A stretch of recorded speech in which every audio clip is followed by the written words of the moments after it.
Yeah, hi, good afternoon. We'll be starting in 2 minutes. So, you can put your cameras off for the time being. And when we start, we'll ask you to put them on. Yeah. But in about Okay. 2 minutes or so, we'll bring them in. So thank you. Thank you for joining early. Thanks.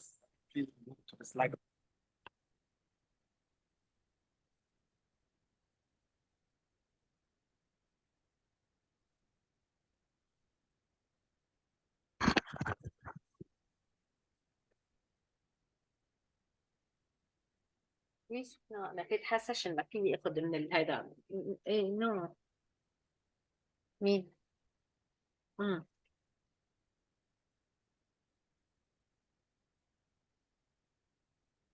ايه ما في مشكلة. لا لا لا لا ما في مشكلة. امم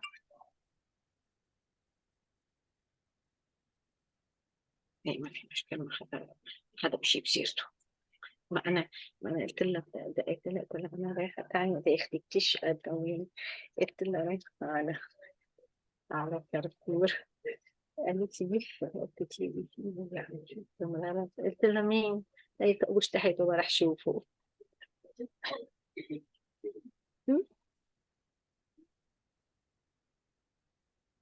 لا ما شفت. مم. ما الله معه كمان. بجيبون هيدا ماشي. قلت النسيم.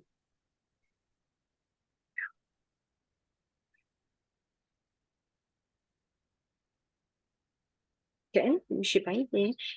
بس مو هلا أنا مو ممكن إذا شفتي بتسوي معي. لك الله تفهم. إذا قاسي عليهم بعدين ممكن قاسي كتير. أوه.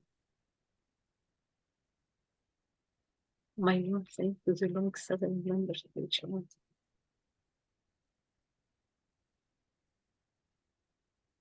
الله.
Okay, a very good afternoon to you all.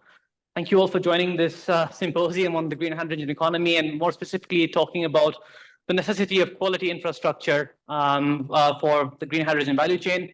A massive thank you to our partners, ISO, IEC, and PTB, in helping us organize this event. And we really look forward to a fruitful discussion over the next, say, 3.5 hours, excluding the break. So we also have two participants joining in online, Mr. Andrei Chuvalev and Thorsten Arnold, who will be giving presentations also, so they'll be connected via Zoom. So to set the scene, I'd like to invite my line manager and also our lead on standards and quality in IRENA, Francisco Boschel, to give a few opening remarks. Francisco, the floor is yours.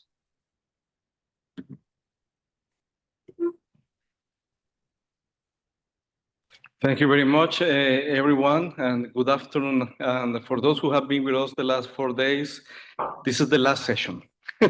So after that, we promise no more meetings. But this one we wanted to finalize because we consider it is one maybe of the overlooked aspects that need really more attention in the energy transition, and is quality infrastructure. What is quality infrastructure? Well, we hear a lot about the standard certification, but actually those documents, if are not implemented, are just paper.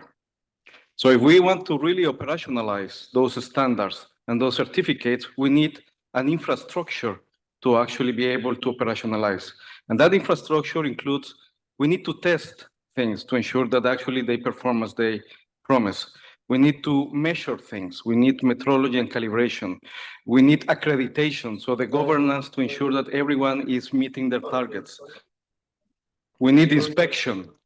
So we need all these other elements that not many people talk about. So everyone talks about certifications, sometimes standards, but no one is talking about, okay, what are the laboratories we need, what kind of equipment, what are the test methods, what are the calibration methods to actually operationalize that.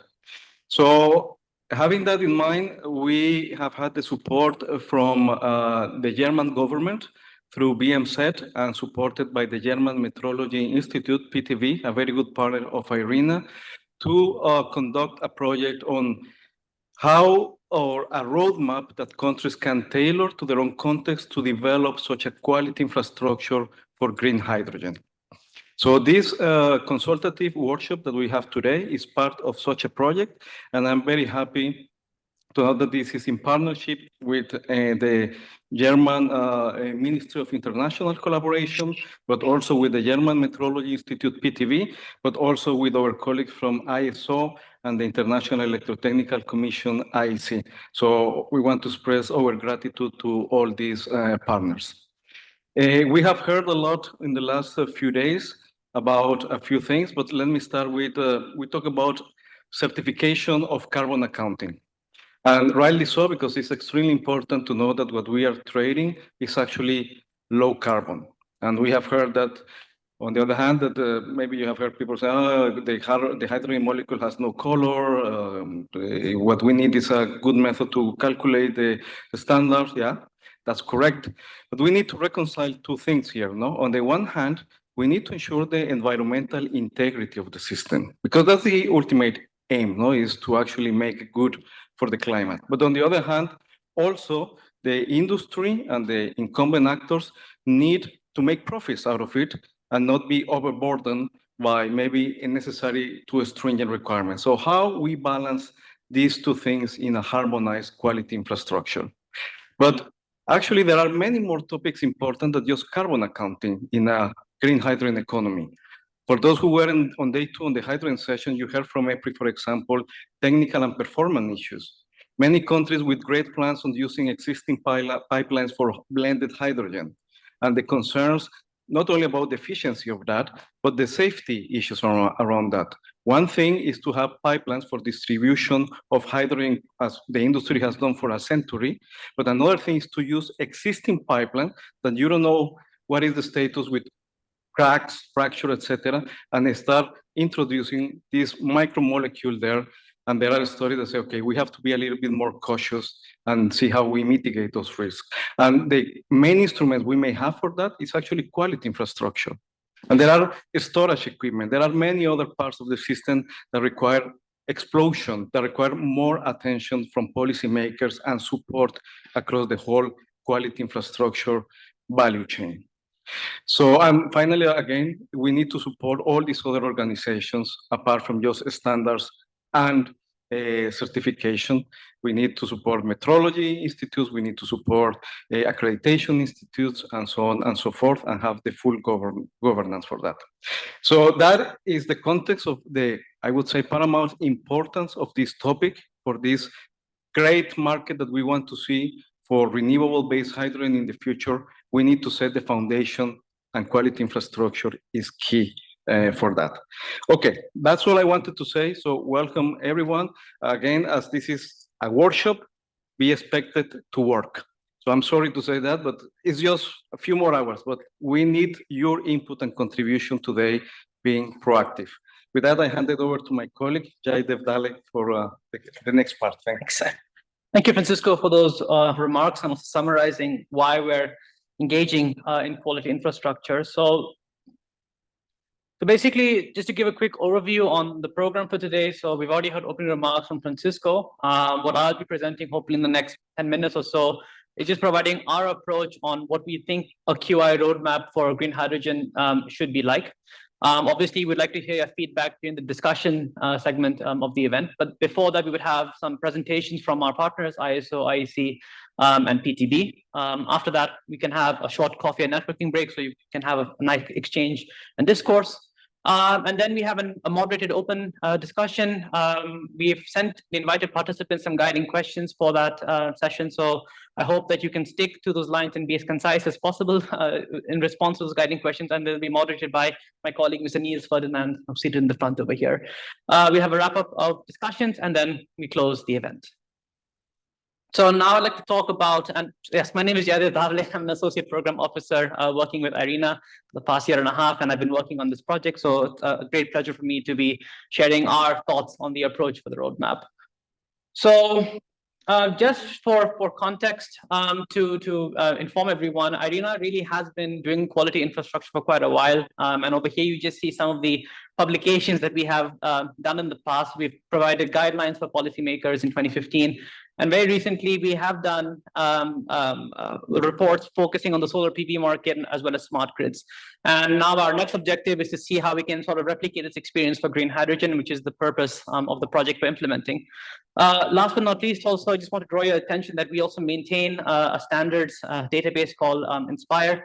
So we'd invite you to look at that database and also let us know if you have any feedback on how it can be improved or whether functionality, what suggestions you have. So we invite you to take a look at that. So before I continue, we've already shared a detailed version of this presentation in advance to all the invited participants. So I do hope you had a chance to look at it and go through it because that really provides concise information on my presentation. So I'll be very brief in my remarks. So this is our project that we're doing together with PTB. Essentially, the goal of the project is to sort of create awareness on the importance of quality infrastructure across the green hydrogen value chain. And essentially, we have, let's say, two key outputs that we want to achieve through the project. The first is the development of a tangible roadmap focusing on this topic. And then we want to apply that roadmap to a particular country. Right now, we're still finalizing that country, but it's most certainly going to be a North African country, but we will keep you all posted when that is completed. As you can see on the slide, there are several outputs to the project. So over the past year, we have completed an internal necessary research to see what is happening in the QI landscape for green hydrogen. And then on the basis of that, in conjunction with a survey that we had done during the development of the report, we sort of prepared a desk research report, which is now being used by us as a project team to inform our development of this roadmap. And as you can see, the two ongoing steps that are happening in parallel is the development of the case study and the roadmap. The reason we're sort of having this workshop is we would like to sort of present our approach of the roadmap to you all so that we want to sort of get validation or feedback from you experts on whether or not we're on the right track before we start actually developing the actual document. So we just wanted to use this opportunity to collect that input before we proceed with that step. So essentially, these are the sort of 5 steps that we have for the roadmap as depicted over here. So The first two steps really are, let's say, prerequisites in our opinion, where we strongly believe that any country looking to go into green hydrogen must first of all assess their potential for this economy, and then followed by that assessment, they start to then work on a green hydrogen strategy to again realize what they found in their assessment. So that's in the prerequisites. And then we have the next three steps, which actually focus on the quality infrastructure aspect of it, where we, for the first step in that is to conduct an assessment on how the landscape for QI in that particular country is, and there are various tools that exist for that. Secondly, after identifying that, you then do a map on the supply and demand for the services to understand what is more important for that particular country's context. And then on the basis of those two steps, an action plan can be developed, which can be used by policymakers and stakeholders to materialize those recommendations. So these are the sort of, let's say, aspects when it comes to analyzing the green economy potential that we think are important. So when conducting this assessment, it's super important to take into account the potential that the country has for renewable energy, looking at how renewable energy and hydrogen will be applied, and then also looking at the various downstream, midstream, and upstream facets of the hydrogen value chain, because we want to look at the totality of the system. So there are various aspects that I hope you have consulted in advance of this meeting. And then last but not least, also looking at a market assessment to undertake an analysis on how the services that arise from the hydrogen value chain can fit into local and international markets.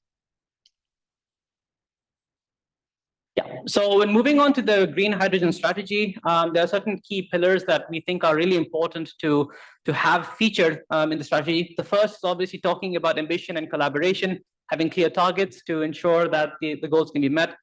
Hydrogen is an important part of also industrial development, so also looking at the industrialization potential is very important. We've also heard in previous sessions talking about sustainability, so looking at ensuring that the emissions across the value chain are mitigated, but also ensuring circular economic practices such as effective land and water management, looking at appropriate financing for the relevant QI services, looking at the trade potential to map where these hydrogen derivatives or hydrogen itself can be traded across local and international markets. And last but not least, most importantly, talking about quality infrastructure, because what we have noticed in our analysis is that this is often an overlooked aspect of the whole policy dialogue. So it's really important, I think, that through this project and through your, let's say, collaboration with you all, that we are able to sort of make the message clear that we want to give priority to this. And more information about this will actually be coming out soon in a forthcoming policy toolkit that Irina, Unido, and Din are doing together. So please look forward to that. Now, I talked about analyzing the status of quality infrastructure. And essentially, these are some of the key aspects that I think are really important when looking at those elements. So looking at the legal and institutional frameworks, the administration, existing infrastructure that is there, the service delivery and the technical competencies of the stakeholders involved in the sector, and also promoting external relations when looking at international markets. Over here, you just see an example of an assessment tool that was actually done by PTV and the World Bank, which is a rapid assessment tool that they have generally for quality infrastructure, which gives a very good overview on what is happening with regards to quality infrastructure, and you can sort of get a picture on where the strengths are and where the weaknesses are. And this is just an example of the tools that can be used to map out these types of QI. Once we get that for the first three steps, it's also very important that we identify the necessary and future quality infrastructure services. And in the extended presentation that we shared with you, there were some checklists that we developed together with my colleague Niels Ferdinand, who's very integral in developing this roadmap. Essentially, we had these checklists based on what are the key services that need to be considered from a QI perspective with regards to development of QI services. And we sort of came with a three-tier system where it's super important that all countries have the basic QI ecosystem for any sector, because that sort of forms the foundation. And then level 2 and level 3 actually then are more tailor-specific aspects that can then be used by countries to strengthen their ecosystems respectively. So that's how we've sort of envisioned it. My colleague Niels will be more than happy to provide more insights during the discussion segment of the event. So I would request you to please have your thoughts ready for them. And then once these levels have been identified, I think it's also important to look at the required services for those, let's say, elements in this checklist. So the demand for those services, the market potential, what income generation potentials and financing requirements are required to strengthen those services that are identified in the various checklists across the different pillars of QI. Sorry. Yeah, and I just wanted to conclude by sort of providing a picture on why this is important. So this sort of slide is a good summary of what we envision a QI roadmap, how it's going to be used. So on the top, you see the value chain of the QI, of the green hydrogen value chain. And there are three potential scenarios that we think would be where this QI roadmap could be used. The first one is where a country is looking at importing green hydrogen or its derivatives, and therefore it's really important for the distribution and end use aspects of the QI ecosystem to be extremely strong. If you're an exporter, it's really important, on the contrary, that your QI services for renewable energy and the production of green hydrogen are strengthened. Or the third scenario is where you want to be active across the whole value chain, and therefore you would try to ensure that all your services across the value chain are strong. So that's how we see QI of this roadmap being used, and essentially these are the scenarios by which we will try to construct the narrative for the roadmap. So finally, I'm a bit over time, but so the next steps when it comes to the roadmap, as I've mentioned, is I've presented a very draft overview on the approach we're taking, and we would like to use the discussion segment to get your feedback and comments, and please be constructive. We really want to make sure this is a useful product for all stakeholders. Once we have collected all your inputs, the project team, Francisco, myself, Niels, and my colleague Gayatri, we will then take that input together with our PTB colleagues to develop a narrative for the roadmap. And then we would like to obviously share this draft narrative with you all to, again, get your feedback and ensure that we've reflected your comments accurately. We will then refine the roadmap with those suggestions, and then we hope that by Q2 of next year, we have a roadmap ready and promote awareness of the necessity of quality infrastructure for green hydrogen. So thank you for your kind attention. Obviously, I request you to hold your thoughts and questions on the roadmap for the discussion segment, because I think it will be good to hear thoughts from colleagues. But now I'd like to move to segment one of the event, where we have some presentations from our co-organizers, ISO, IEC, and PTB. And on the screen, you see Mr. Andrei Shvelev. He's the chair of TC197 in ISO, and he'll be giving a presentation on the work that their subcommittee is doing. So Andrei, the floor is yours. And when you want to move to the next slide, just say next slide, and my colleagues will move the slide for you. Thank you. Thank you very much, Jadev and Francisco. Very nice opening remark. Thank you for inviting me. It's a pleasure to be here. So if we can put the first slide, please. Right. So as Francisco and Jadev mentioned, safety and sustainability are key elements of the quality infrastructure. In our committee, or TC197 as a parent and SC1, have been diligently working for many years to provide the standards. And the images you see at the bottom of the screen are some of the snapshots of the dedicated experts from many countries who put their unselfish effort into developing international standards. Next, please. So what you see on the screen are the scopes of two committees. So on the left, as the TC197 have been in existence with 1990. I'll show you the map in a moment. You can see it's pretty generic, essentially all supply chain of hydrogen and systems and devices. It's covered there as well for all sectors across economy, and specific scope for subcommittee one. You can see some keywords there, which is large scale. So we're clearly looking ahead for creating a hydrogen economy and the cross-cutting applications and the use. And you can see the words of testing, certification, which is a big word, sustainability, which I particularly highlighted, and coordination with relevant stakeholders, bodies, and instrumentalization bodies. And that's one of the reasons I'm here presenting for you. Next slide, please. So this is the world map and show you the membership of the TC197.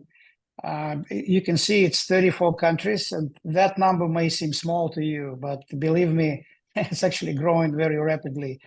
We used to have like 20, 21 for most part of since establishment in 1990, but the growth by 50% really reflects the interest, global interest to hydrogen, and the activities that being taken place. So you can see 14 observant members, and they are potentially full members of the ISO TC 197P members. Our next meeting will be hosted by UNIDO. We're very happy for that, and we'll be in Vienna in 2 months. Next slide, please.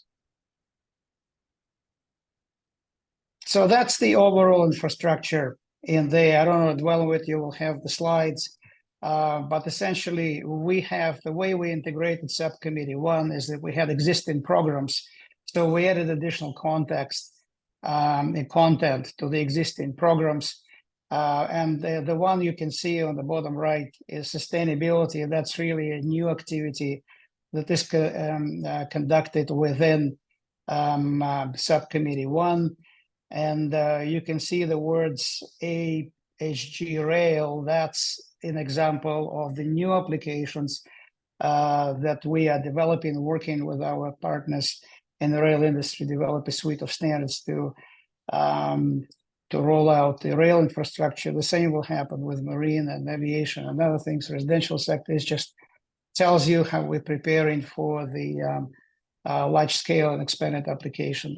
Next slide, please. So that slide shows you the standards that the TC 197 currently working on. On the right-hand side, where you see the ISO column, it's the standards in the order, ascending order in there. And the content covers the liquid hydrogen, compressed hydrogen, a lot of effort for the mobility infrastructure, which is natural. That's where we're starting. And we're getting more and more. There's standards for electrolysis, for ground storage. We have also developed reformer technologies, fueling protocols for heavy-duty mobility, which can be applied further on. So this all will have its significant contribution in the quality infrastructure to address not just safety, and as Francisco said, there's also performance. So performance is key, and every standard here has obviously tested performance requirements as well as safety. And you can see there's a list of significant components that need to perform safely and reliably and to the customer expectations. Next slide, please.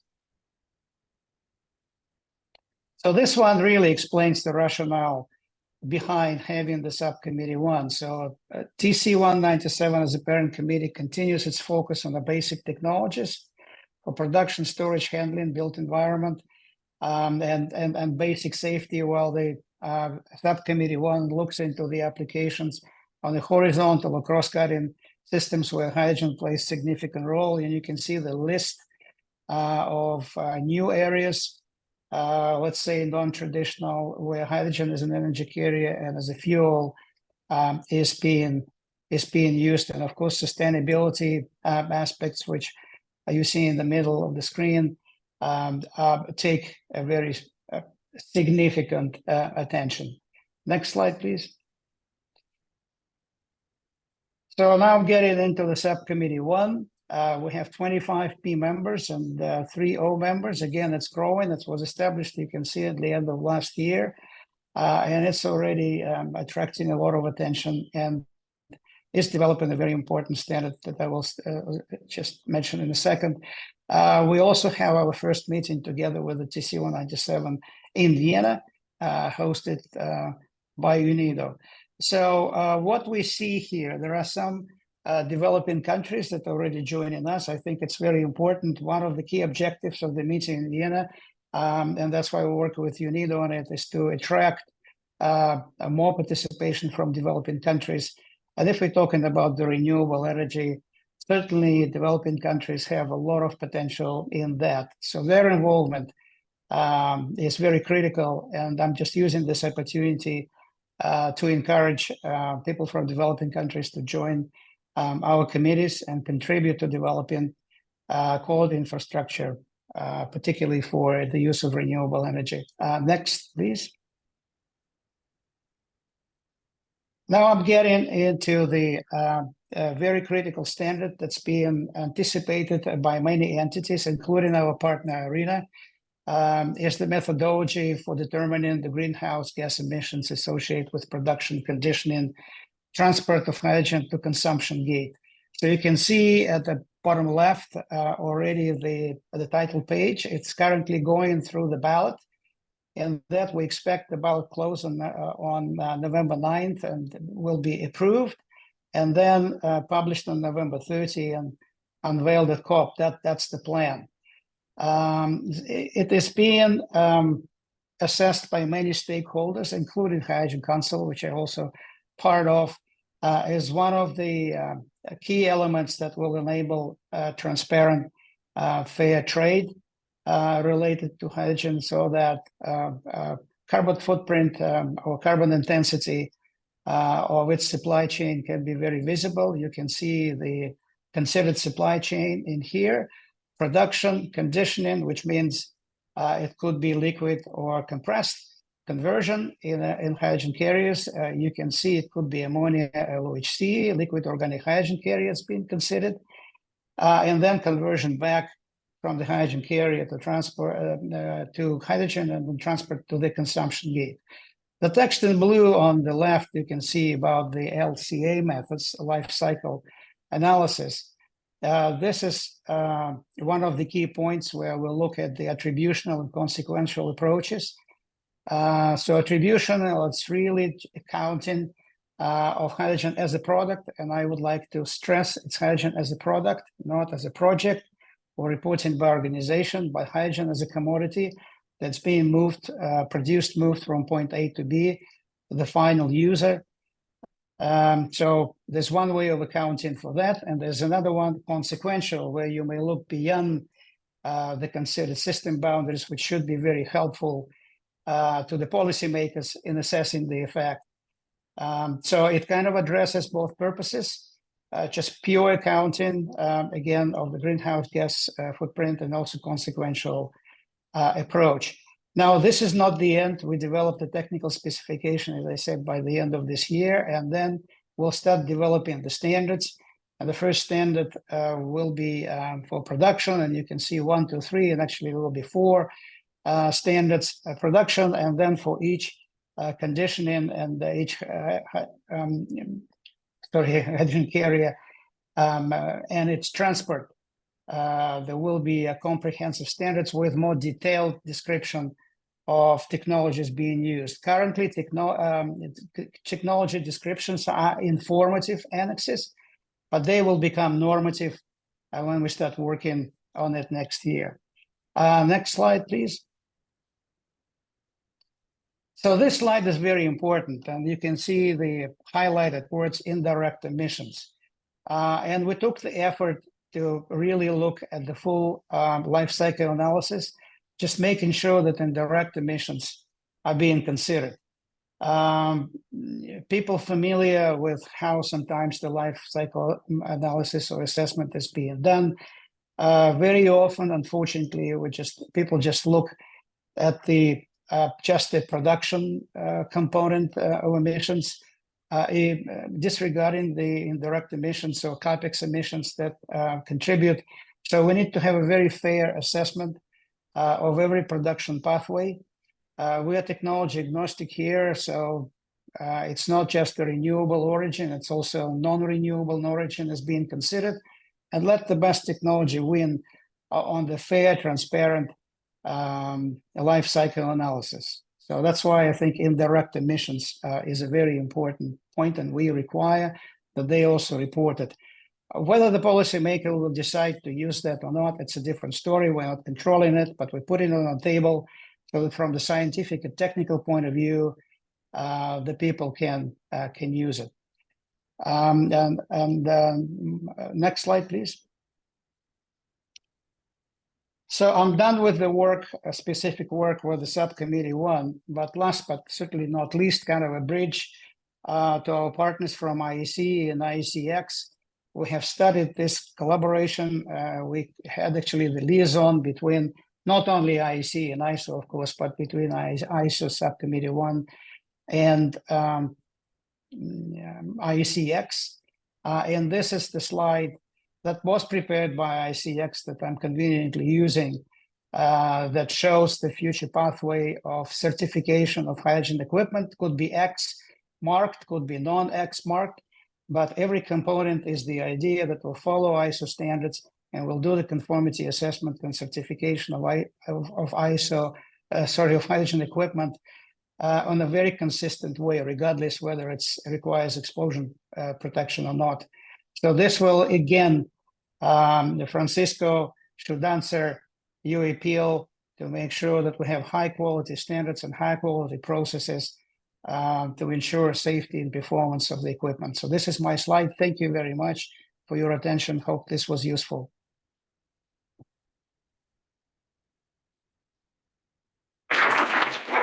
Thank you very much, Andre. We'll now move to the next presentation before the first Q&A segment. So I'd like to invite Martin Teddens, who's the chair of ICTC1 on equipment for explosive atmospheres, to kindly give his presentation. Martin, sorry. First. Yeah, thank you very much. Great pleasure for me to be here. And I think you had a productive week. My key message will be, you are talking about renewable energies, especially today with hydrogen. Don't forget the safety. Hydrogen is a dangerous substance. But this isn't really a problem. We do have a solution for that. So a few words to the IEC, the International Electrotechnical Commission. We produce international standards, all related to whatever is done together with electricity. We've got some pillars on the IEC side. We've got the standardization bodies like the TC31.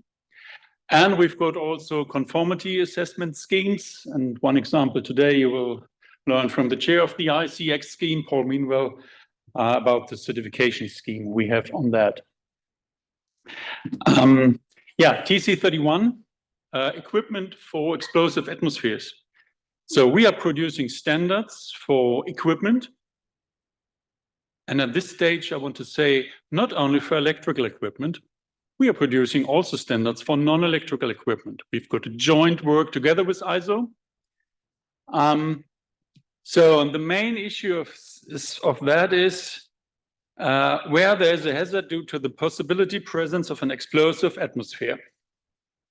So we come in touch together if there is an explosive atmosphere. If you've got only hydrogen and no oxygen, that's not our business.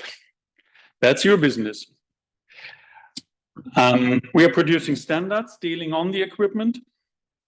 Our standards could be used for first, second, and third party assessment. The main part is we do have a lot of standards for the classification and the characterization of explosion hazards and the hazardous areas. As I mentioned, if you've got only hydrogen, a closed system, no hazardous area. We have standards for ventilation systems. We make requirements for electrical installations and maintenance. And the most part of our standards are for sure for electrical equipment. We have within one of our subcommittees the possibility to create the requirements for non-electrical equipment. And this is the most important part, to characterize the flammable substances. So, and normally we are talking on flammable combustible dust, gases or vapors. What we have within our scope is the gas detector group, which is working together with the the toxic gas detector group. So we are creating also standards for gas detectors for not only for the flammable substances, also for oxygen and toxic gases. Some of our new projects are also talking on personal competency, because working in a hazardous area requires specific knowledge on explosion protection. And we have also, as a new project, a so-called basic safety publication, which this project we want to explain to all the other TCs and IEC and ISO the principles of explosion protection. Now, looking specifically to hydrogen. For sure, we don't care about the color of hydrogen because from the safety point of view, always it's the same. And just to indicate a little bit, we are talking on the classification of substances and to indicate are they dangerous or not. I want to compare hydrogen with ammonia and methane. Just first to look on the flammable limits. You've got a lower flammable limit, you've got an upper flammable limit. Below that limit, no substance is possible to be ignited. Over the above limit, also no explosion is possible, but burning is possible. So the explosion range is in between this limit, and for hydrogen, it's a very wide limit and range. Just to compare, for example, with ammonia, which is a little bit lower. Looking to the auto-ignition temperature, this is the temperature where the substance will ignite by themselves. A hot spot will reach this temperature. So you see it's very, very high. So we have to go into technical applications to reach such temperature. And this is all for all three examples in here. We characterize these according we call this temperature class. This is why there's this code T1 with a very high limit. But more or less of importance is the ignition energy. This indicates that in this here, hydrogen is very, very dangerous. You all know this electric sparks you can feel by touching a car. This will ignite. This is enough energy to ignite hydrogen. And this is just electrostatics charging. No big power plant behind this. It's just the resistance of the body. So this is for sure important to know. Looking to ammonia, which is decades away from that. So much more, I don't want to say much more safer from the substance. These characterizations are done within our subcommittee 31M, but the validity is you see it based on the atmospheric conditions.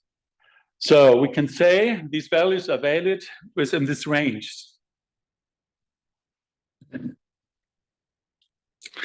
The three core principles of explosion protection. The first one is you should prevent the formation of an explosive atmosphere. As I mentioned in the beginning, if you've got pure hydrogen, nothing can happen. This is the best solution you always should do.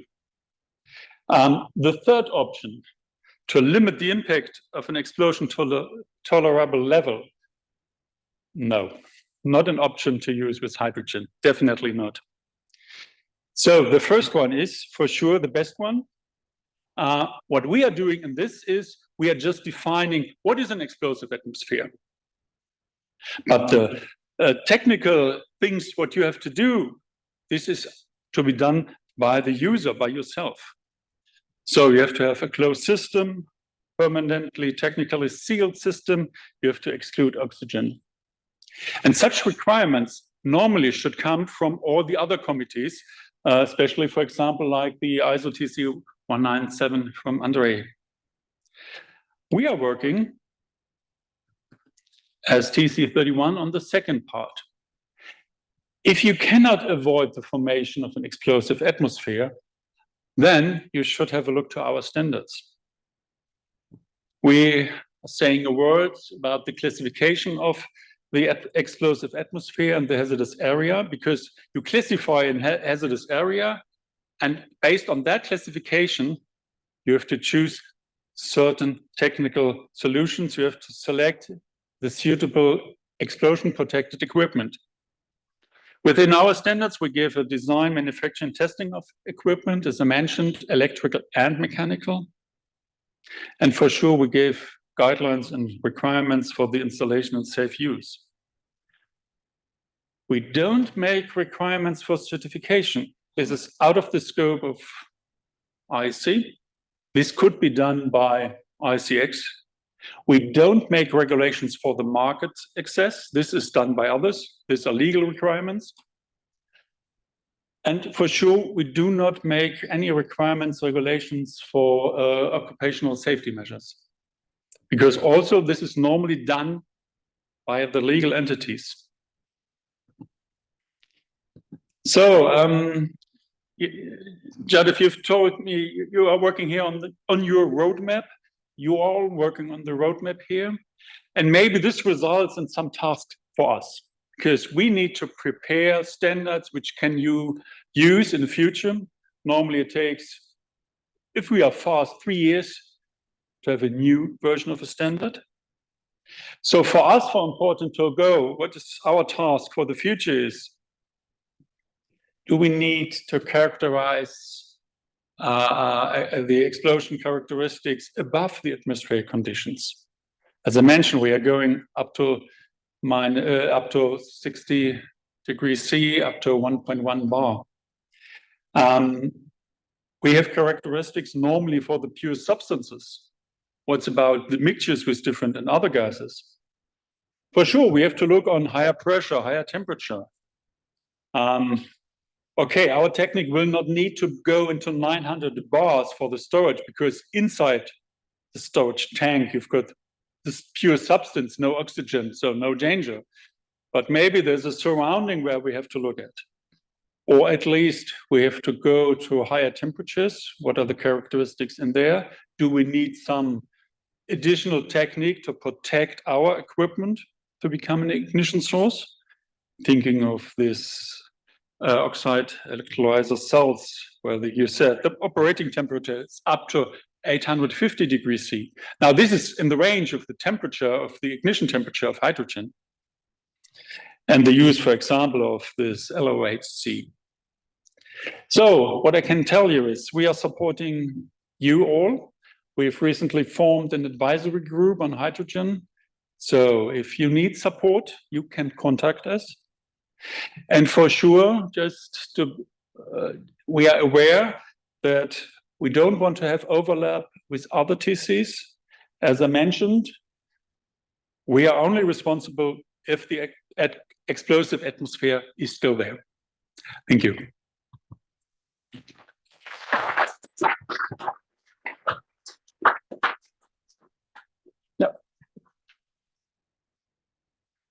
Thank you, Martin, for those very insightful remarks. So now we have about 10 minutes for Q&A from you all. So if you have any questions to ask Martin or Andre, just please raise your hand and then I'll identify you and you can ask your questions to any of the speakers. So are there any questions that you may have for the speakers?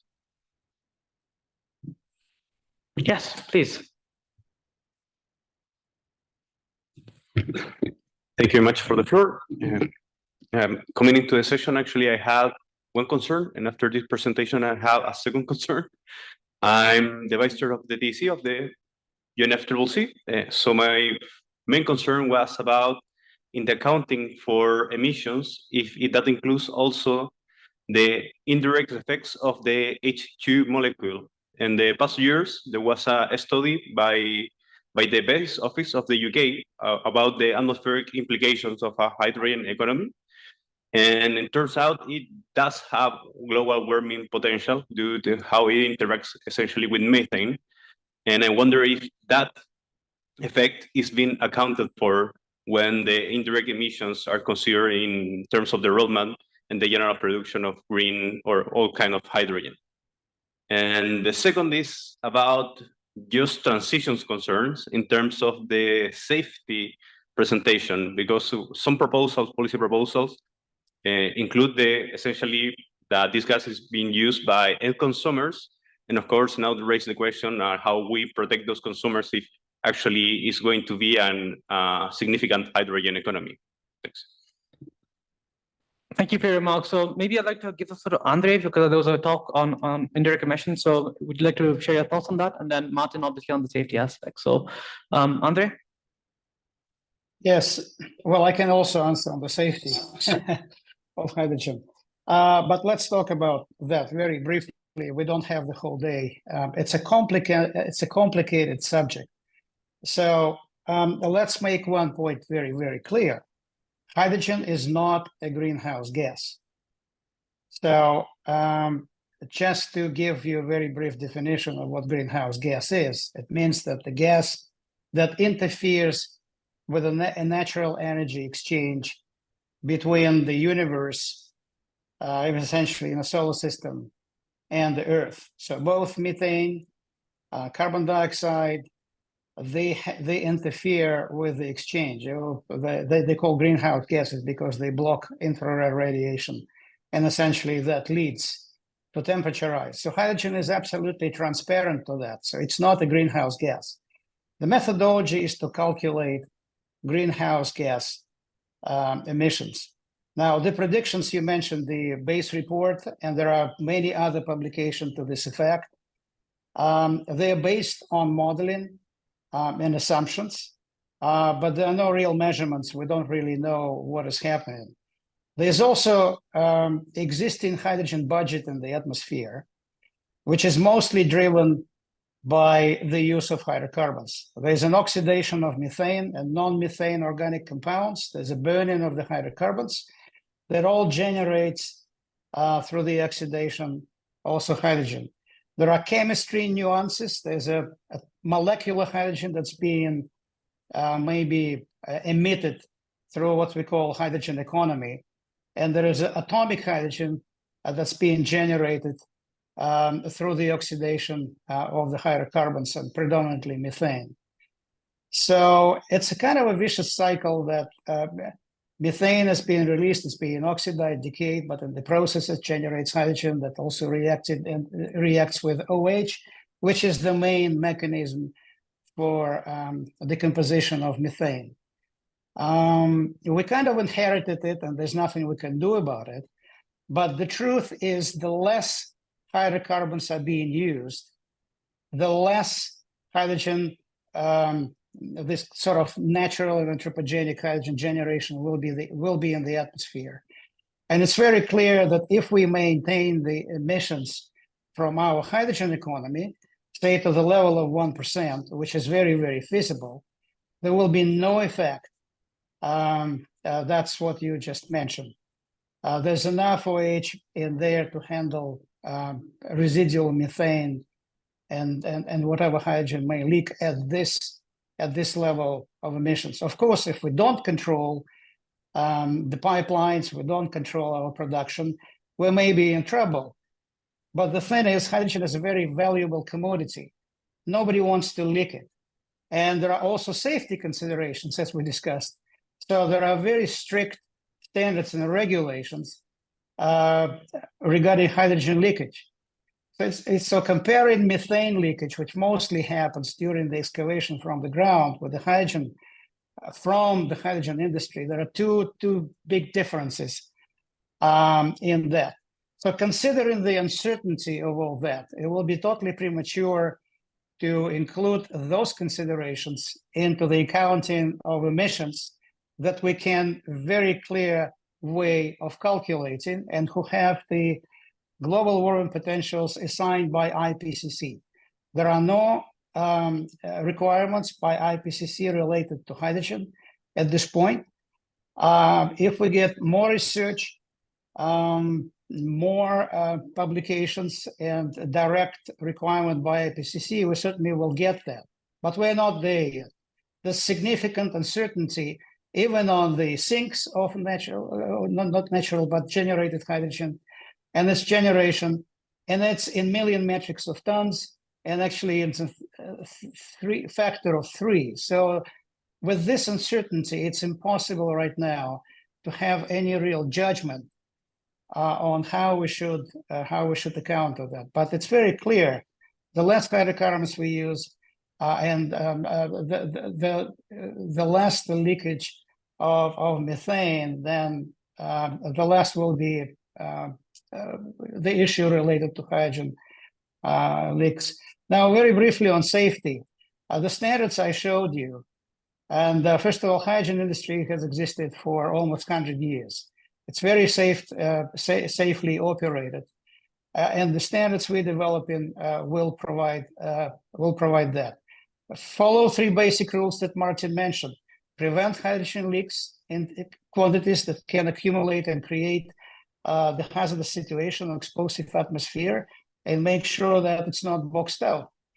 And eliminate ignition sources. That's really, it's all being done in industry right now. So Martin, if you can add a few words there, by all means, please. Martin, do you have any comments? Yeah, thank you. Yeah, for sure. Talking on the hydrogen industry right now, I'm seeing personnel which is trained and competent. Now thinking of should be used by all persons. It's one simple requirement. The technique itself, thinking on fuel dispensers, so hydrogen dispensers, whatever, if it's coming to the public, must be as safe as it is now. It's the only solution we have, because we cannot train and guide all the persons around the world. We just can make the technique safe. And but to be honest, I don't think that this is a non-solvable problem. The solutions for that are still there. Especially thinking of this committee from Andre, they are producing the standards on that. Thank you, Martin. I see, Tudor, you have a remark, so please.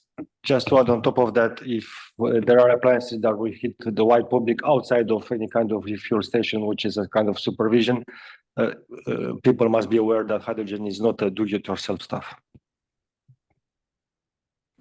Good. Okay. So just keeping with the program, I mean, you can obviously during the networking break, please approach our speakers and exchange views.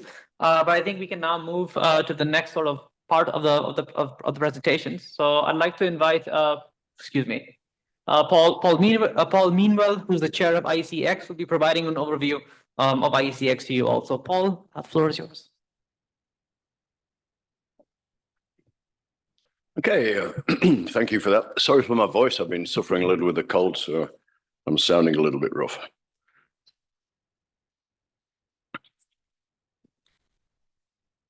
Okay, so ICEX, I'm not sure how many people are familiar with ICEX. So what is it? Well, there's the long version, the International Electrotechnical Commission System for certification to standards relating to equipment for use in explosive atmospheres. So that's a big mouthful, but basically it's the certification of the equipment. It's one thing to write a standard. It's a completely different thing to have a product that you know is compliant with that standard. Why are we involved? Well, we know the world is moving towards the circular economy, green energy. We know that hydrogen's a big part of that. That's why you've been here today. And for sure, it is dangerous. We've heard all that, so I'm not going to go into the dangers of hydrogen. But just to emphasize the point, this only happened a few days ago, a couple of weeks ago. So this was an incident at a fueling station, hydrogen fueling station, completely destroyed a bus. But what I've outlined in red there says explosions were heard and seen from the tanks on the bus. But the primary tanks of the actual fueling station did not ignite due to safety technology. So again, the technology is there, it can protect, it can shut down, but that certainly increases the requirement for competent people when it comes to the maintenance. I can promise you when equipment that is made to the standards, certified to the standards, and then put out to use, it's safe. But when people start maintaining it, playing with it, that's when things start to go wrong. Standards can be, or parts of standards can be slightly ignored when production pressures are high, but more so it can be ignored when competence isn't there. It's a lack of knowledge. Someone might not know they're doing something wrong because they do not understand the requirements. And that's where things start to go wrong. And that's why things like this happen. And they'll happen again. For sure. So the IEC, it's been around for a long, long time. And the message we're trying to get across to you people, or to you guys, is you don't have to reinvent the wheel. And the IEC started, as you can see, officially formed in 1906. It's been going for many, many years. And the standards that Martin was relating to that are compiled, written, put together by TC31, they've included safety aspects of hydrogen for many, many years. The ICEX system has applied those requirements in the way that we apply the standards and certify equipment for many years. But again, what we're seeing now is that we're getting more and more complex assemblies, and they're moving outside of the traditional industrial field. In industry, yes, it's great. In a factory, in a plant, you can train your staff, you can train your artisans, you can make sure they know the dangers of hydrogen, how to use it, how to maintain the equipment. But now when we start moving out into forecourts, in the public domain, whole different ballgame. So it has been around for a long time. We continue to work. For many of us, hydrogen is new. Well, not new, but we're adapting to the rapid increase in its use, and we're getting there. We just need support from everybody concerned. So again, no reinventing the wheel. We just got to further develop what we have in place already. So as you can see at the bottom there, we've already got liaisons with the ISO. So IC and ISO working very closely together where we can, especially with Andre and his team on TC197. And we continue to collaborate. So if you look at ICEX and where it covers, you can see that's a huge global reach. 174 countries with 84 of them as full members and 85 as affiliate members, most of those countries in Africa. And that seems to be because African countries never seem to have any money to join anything with, but huge reach around the globe. You've seen this slide already. This is just showing where ICEX fits into the picture. You can see it in the red block there. It's difficult to read from the back, I'm sure, but the reddy purple on the left is the standardization board that looks after the writing of standards, and Martin's TC31 falls under that block. In the middle, at the bottom there, we have the market strategy board, and then in the green, there is the conformity assessment board. The conformity assessment board runs 4 systems. You see ICRE at the top for renewable energy. Then there's ICEX, which I represent, ICQ, components and some other things, and ICEE for general electrical equipment. I thought I'd put this up because we are fully aware of the Sustainable Development Goals. In fact, IEC commissioned its systems, its standards writing board, and its conformity assessment board to go away and see what is IEC doing to contribute towards the United Nations Sustainable Development Goals. So we have done that work. And what we came back with was a new set of strategic themes. So under these 3 strategic themes, we put together 9 strategic goals. You can see them there, the themes: enabling a digital and all-electric society, fostering a sustainable world, and leading on trust, inclusion, and collaboration. And we believe through these 9 strategic goals and 3 themes that we are supporting all 17 of the UN's Sustainable Development Goals.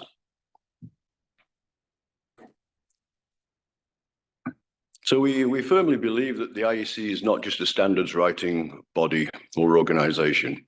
It's like having 2 sides to the coin. On the left side, you see Martin's TC31 that actually write the standards. That's where all their working groups sit. And on the other side of the coin, we have systems like the ICEX. And we basically write all the rules when it comes to testing. If you're going to test an EX product, EX being an explosion protected type of product, it's designed for hazardous atmospheres. If you're going to test that product to the standard, you must do it in a certain way. You must follow certain rules, and ICEX writes those rules. You might wonder why that is necessary. Now, it is a voluntary system, so nobody has to take part in it, but many people do from all around the world. It is owned by the ICEX, by the IEC organization as a whole, with the vision at the bottom there of being 1 test, 1 certificate, and worldwide acceptance of that certificate. That's our goal. And it's working in many places. Legislation plays a big part in it. but we're finding more and more around the world that a legislator will say, if your product has an ICEX certificate, we'll accept it. Or we'll accept it, or our certification bodies and our testing laboratories will authenticate that certificate and say, we're happy with that, here's your national certificate. And that's happening more and more, which is great stuff. So why conformity assessment? Again, it's easy to claim compliance with a standard, but how do you prove it? Three basic methods of conformity assessment. First party, that's where I, as a manufacturer, like Komatsu, for instance, we make products for explosive atmospheres. I say, okay, I've made it. Yes, it conforms to the standard. Are you just going to buy it? Or do you want a little more assurance than that? So we can have second party assurance. And that's where you say, okay, you've tested it. You say it's okay. Now I'm going to test it. And I want to make sure it's okay. I'm not 100% on board with what you're telling me. And then third party assessment, which is where we pull in a test laboratory certification body and completely anonymous and say, please test this product to the standard using the ICEX rules and tell me that it complies. Give me a certificate. Now, the other part to that is down the bottom there. It says it's a third party system, but it's also an ISO type 5 system. So this goes a little bit further. So if I've got my little clicker here and I've had it tested to the standard, the test body or the test laboratory says, yes, it conforms, but now I'm selling these in the hundreds. So how do you know all the rest of them also conform? So what we do now is we set up factory surveillance audits and assessments. So a team of people will go out to the factory that produces these things, goes right through their quality system. In terms of explosion protected product, that we run along the lines of the ISO 9001, but there's an extra standard on top of that, 879 part 34, that adds extra rules and requirements. And the production facility or the factory must conform to all of these quality requirements. So that's where the quality infrastructure part comes into the whole equation. So firstly, the product is tested. And secondly, the manufacturing system, quality system, everything behind it, including the competence of the people involved, everything is assessed to make sure you can continue to make safe product. After the initial assessment, then ongoing assessments continue on a yearly, 2 yearly, 3 yearly. There are certain rules that determine the frequency, and they'll make sure that product produced by that factory continues to comply. And it's not just reading the standards and saying, yes, we can apply them. Interpretation plays a big part. Even in the English-speaking world, we see many, many different interpretations of standards.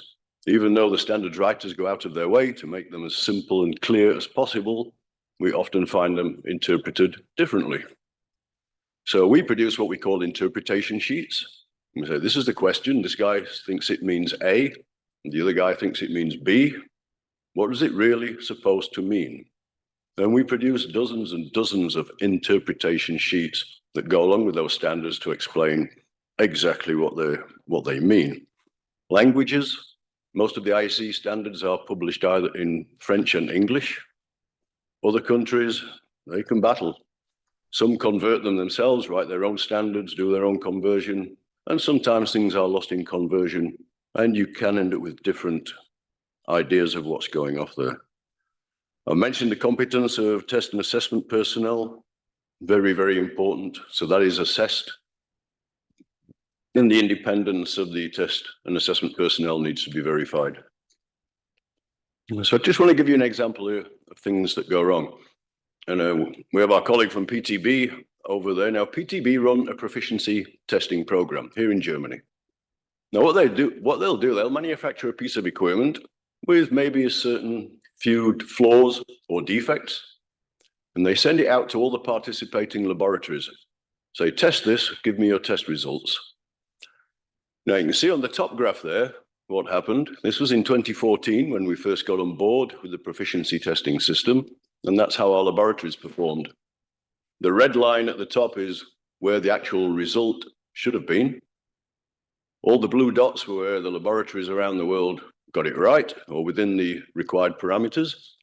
All those in the red circles are where the laboratory's results were way out of line with what they should have been.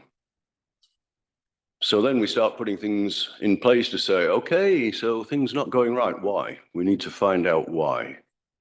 And why often comes back to that interpretation of the standard, how it was read. Sometimes it's competence, all sorts of reasons. But that allowed us to put things back on track, pull things right. And today you can see the 2019 result at the bottom. Much, much better results with things coming in line.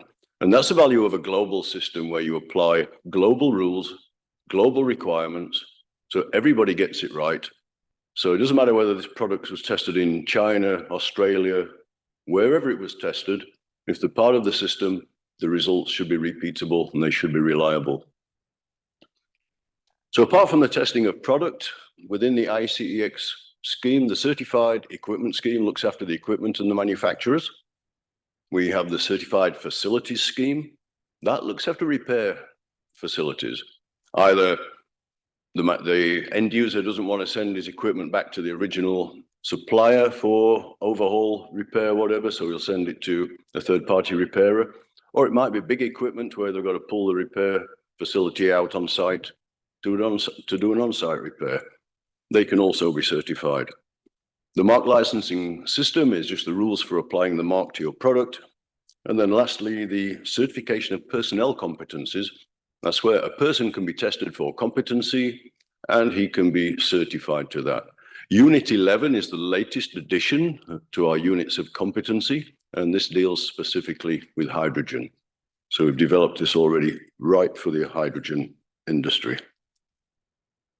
So if the product is tested or whatever is tested, whether it's the person, the product, the factory, we do issue certificates for that. If you find a piece of equipment that's IECEX certified, there'll be a specific number on it. Using that number, you can go online to the website, or you can use the IECEX app on a mobile device, and you will find that certificate. You'll know if it's valid, if it's current, if it doesn't exist, or if you can't find it, it doesn't exist. It's a forgery.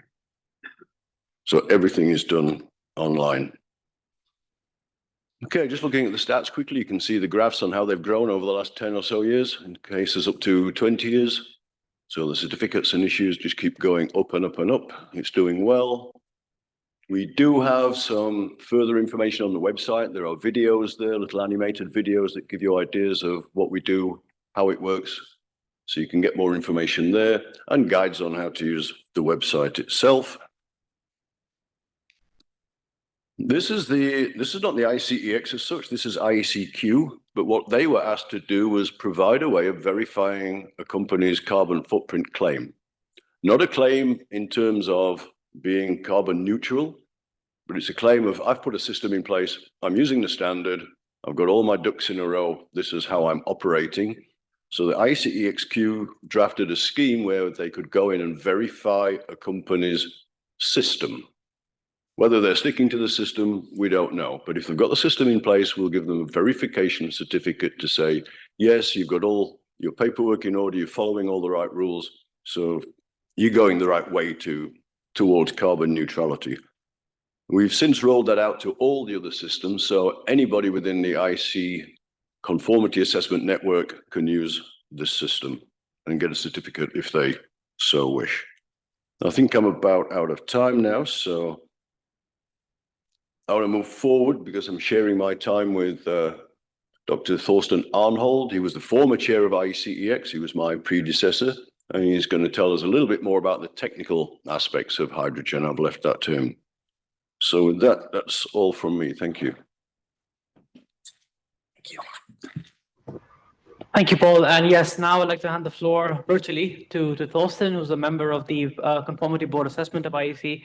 So Thorsten, the floor is yours. When you want to move to the next slide, please just say next slide, and my colleagues will move the slide for you. Thank you. Okay. So do you start the presentation? I cannot see it yet. Okay, yes, in my 10 minutes, I want to answer the question what ICEX can offer to the new hydrogen technology and applications. And why do we do this? And I want to start with the second half of this question. Why do we do this? Next slide, please. So my colleague Martin Tedens from the PDB already mentioned the fact that despite all the advantages and high hopes we have with hydrogen as an energy carrier and storage medium and as a feedstock for synthetic chemicals and so on, we must not forget that hydrogen is a hazardous substance and it has to be handled with a certain respect. And I think Andre said that we have a lot of experience with safety concepts for hydrogen. Over centuries, we developed these safety concepts and they are very efficient. But on the other hand, we have also figures about accidents and incidents over the last centuries. And here I found a very good source of information prepared by the European Hydrogen Safety Panel, and they did an evaluation of a lot of databases concerning hydrogen incidents and accidents. And we see on the in the middle that they found about 700 cases.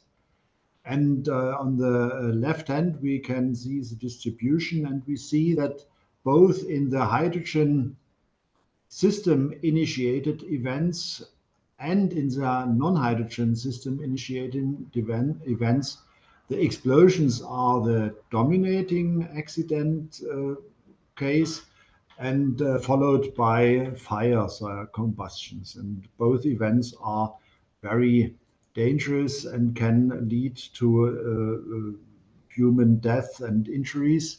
And that's why we have to take care for the safety of hydrogen applications, especially if we go to the new technologies and are leaving the fenced areas of process companies with a lot of well-experienced people.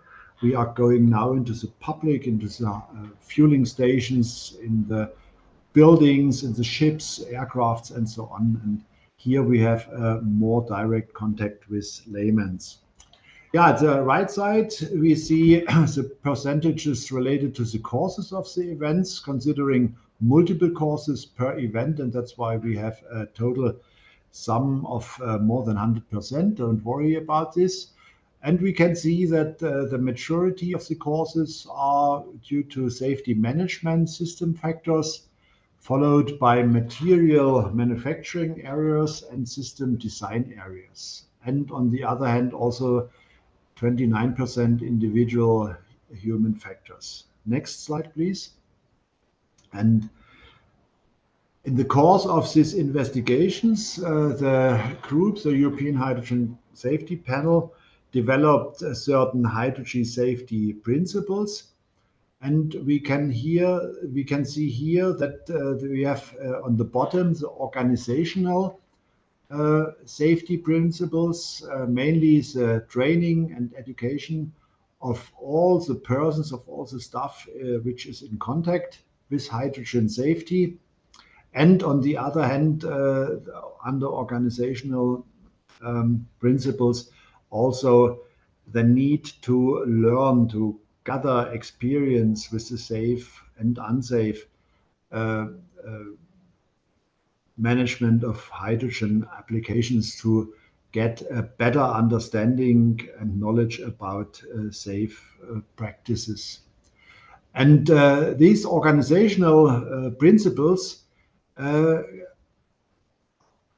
related to 43%, and that means to the majority of the accidents they discovered. With other words, 43% of the accidents could be avoided if there would have been the right organizational practice in place.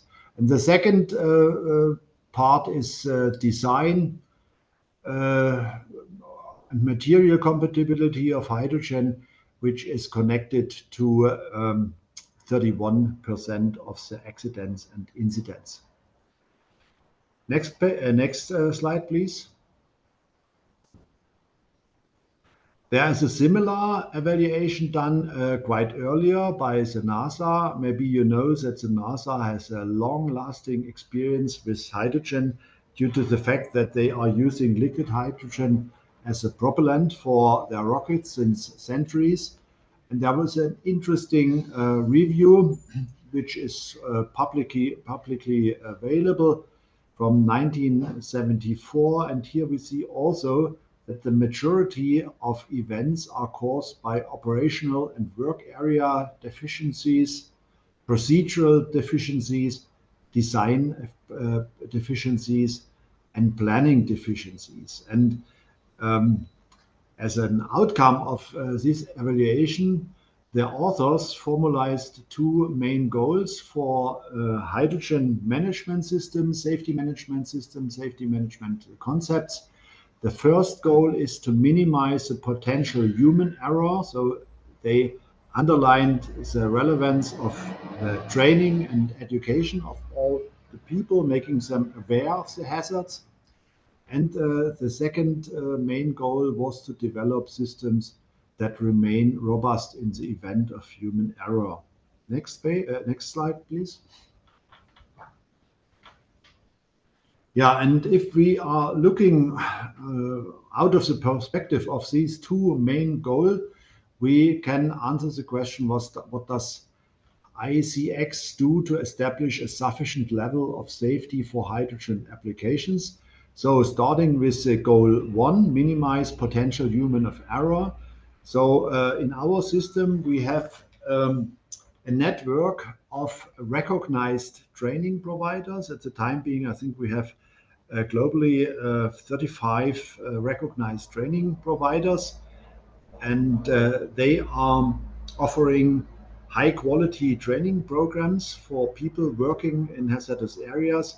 And we added the hydrogen specific competence element to the training programs of these recognized training providers.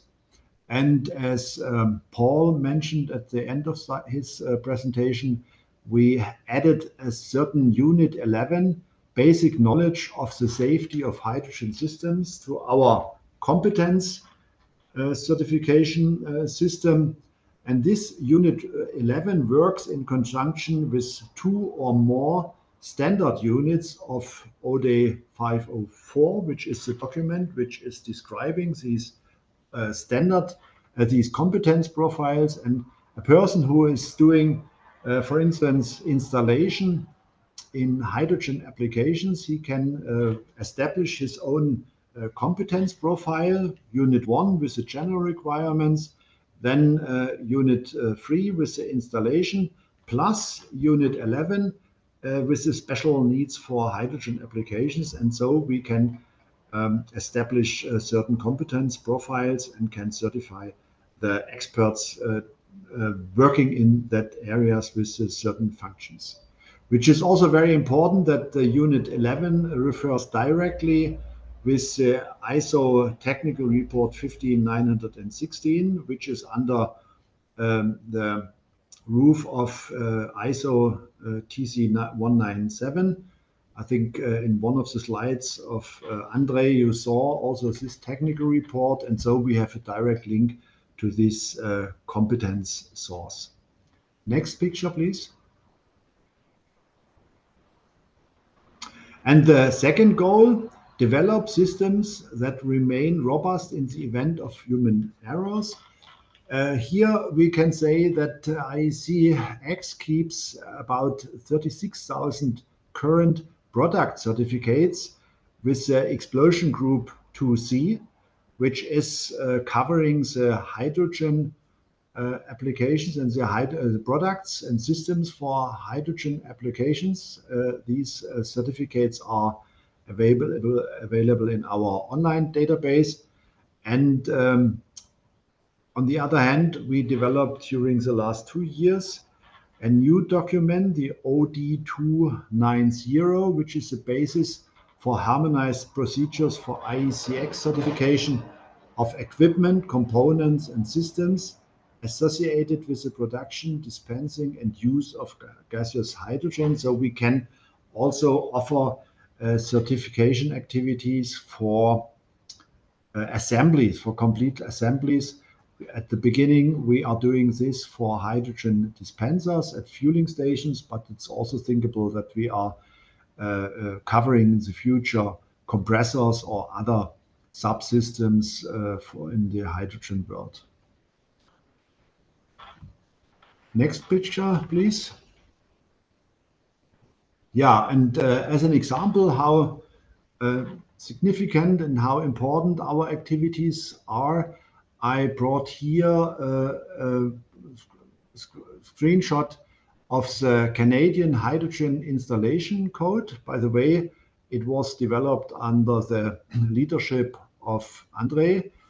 And here you can see in the paragraph 5.1, hydrogen generating equipment for the non-process end-use hydrogen utilization equipment, hydrogen dispensing equipment, hydrogen storage containers, and so on, shall be, that means must be certified or approved prior to installation. So here you can see the relevance of our certification activities. And because it was not yet mentioned yet, I want also to mention here that we have also a blueprint for the global basis. And since more than 10 years, we have a document produced by the United Nations, the UNECE. And this document is called a Common Regulatory Framework for Equipment Used in Environments with an Explosive Atmosphere. And we can consider this as a kind of blueprint for all the country, how they can apply the right standards from ISO and IEC. And on the other hand, to establish the certification conformity assessment practices following the rules of IECX. So we have now the second edition of this document, and if you are interested, I can write the link in the chat. This document is very comprehensive and can be very helpful for the development of national regulations concerning the hydrogen safety. Thank you very much.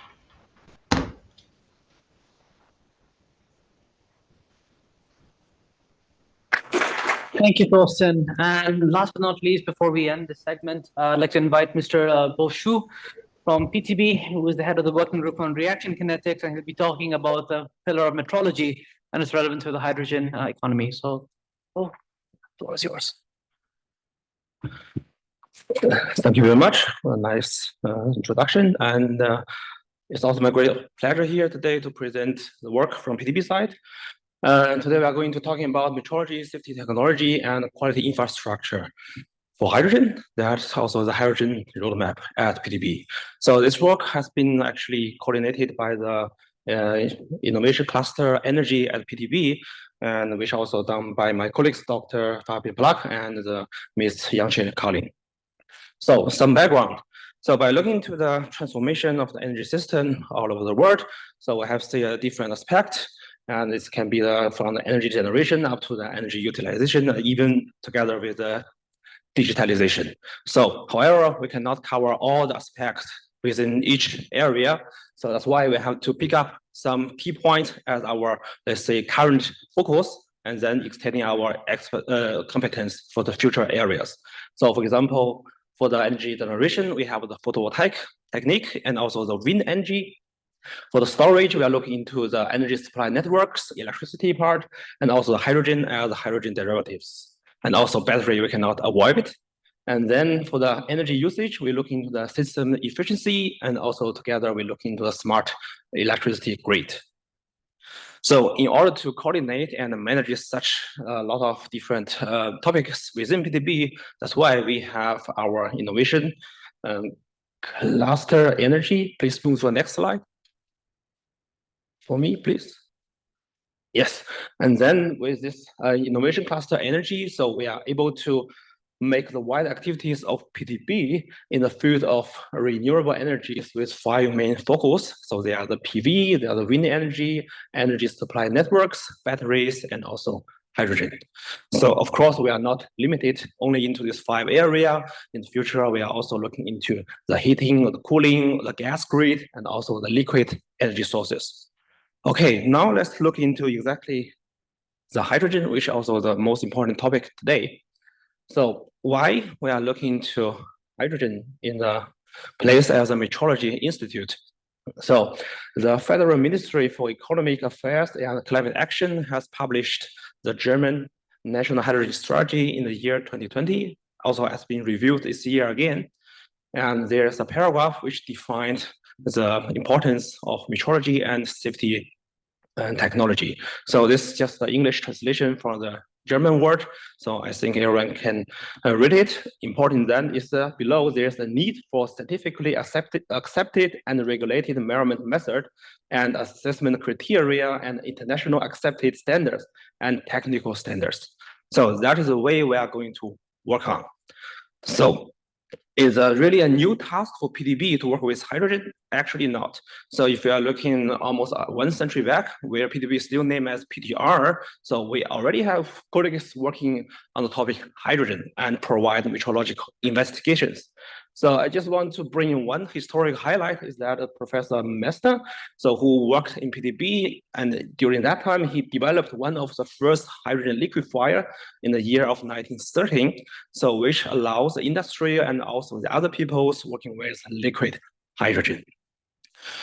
Good, but back to 21st century, we still can define a lot of metrology needs for green hydrogen. So here I just list 5 different areas: the modeling of the gas networks, the safety technology, the single measurement, the reference data, and the regulation together with conformity assessment. So I will not go into area details, but I will take only one example. By looking into the single measurements, people can see, okay, PTB as a National Metrology Institute, we already have the competence to measure each individual parameters like temperature, pressure, or even others. But why do you think that is important for the hydrogen? Because right now, hydrogen is have a different application scenarios that will bring a lot of different questions. As one very simple example is, for example, the explosion chutes, which is a very high dynamic process, which means we need to be able to measure the dynamic process, which is the dynamic pressure, the dynamic temperature measurement will be a very important part for later supporting the other, let's say, standardization or the other safety issues. So right now, the accuracy, the uncertainty for the measurement is still not, let's say, satisfied for hydrogen. That's why we still need to put our energies for new technique to reduce the measurement uncertainty, try to make the primary standard and make the measurement traceable, and make sure that later on we can support the so-called hydrogen economy. Okay, so based on this context, colleagues at PTB are working on developing also our hydrogen strategy, which we are going to actively drive the expansion of hydrogen sectors through reliable quality and safety standards, and also to ensure the implementation of the national hydrogen strategy. To do this, we require, of course, a wide expertise from various disciplines. We need a comprehensive network around the topic of hydrogen, and also we need to develop a future expertise necessary for run up the hydrogen economy. So therefore, we prepare this PTB hydrogen strategy where we pointed out the goals and the measures needed to achieve them and serve to create a metrological and safety framework of action. So this PTB hydrogen strategy will be published in the coming weeks or latest the coming months, and you are very welcome to read it. So even if it was not yet published, I'm allowed here to introduce some content inside this strategy paper. For example, we have defined our own hydrogen goals, which are summarized in 5 different aspects. The first one is quality, and followed with safety, building fairness, knowledge transfer, and support of innovations. And by looking into some details, examples, sorry.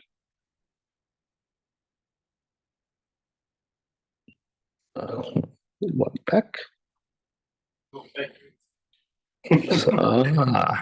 Yeah, okay. So as mentioned, yeah, this one, please. Thank you. As I mentioned, we want to expand our expertise in the hydrogen area. So that's why we need to do some measures, which include we need to put more energy in the research and development, the scientific technical calibration services, conformity assessment, the knowledge and the technology transfer, and also in the end, we bring a new concept. Right now, hydrogen is like a whole system. So that's why we also want to know, bring our systemic competence for this area.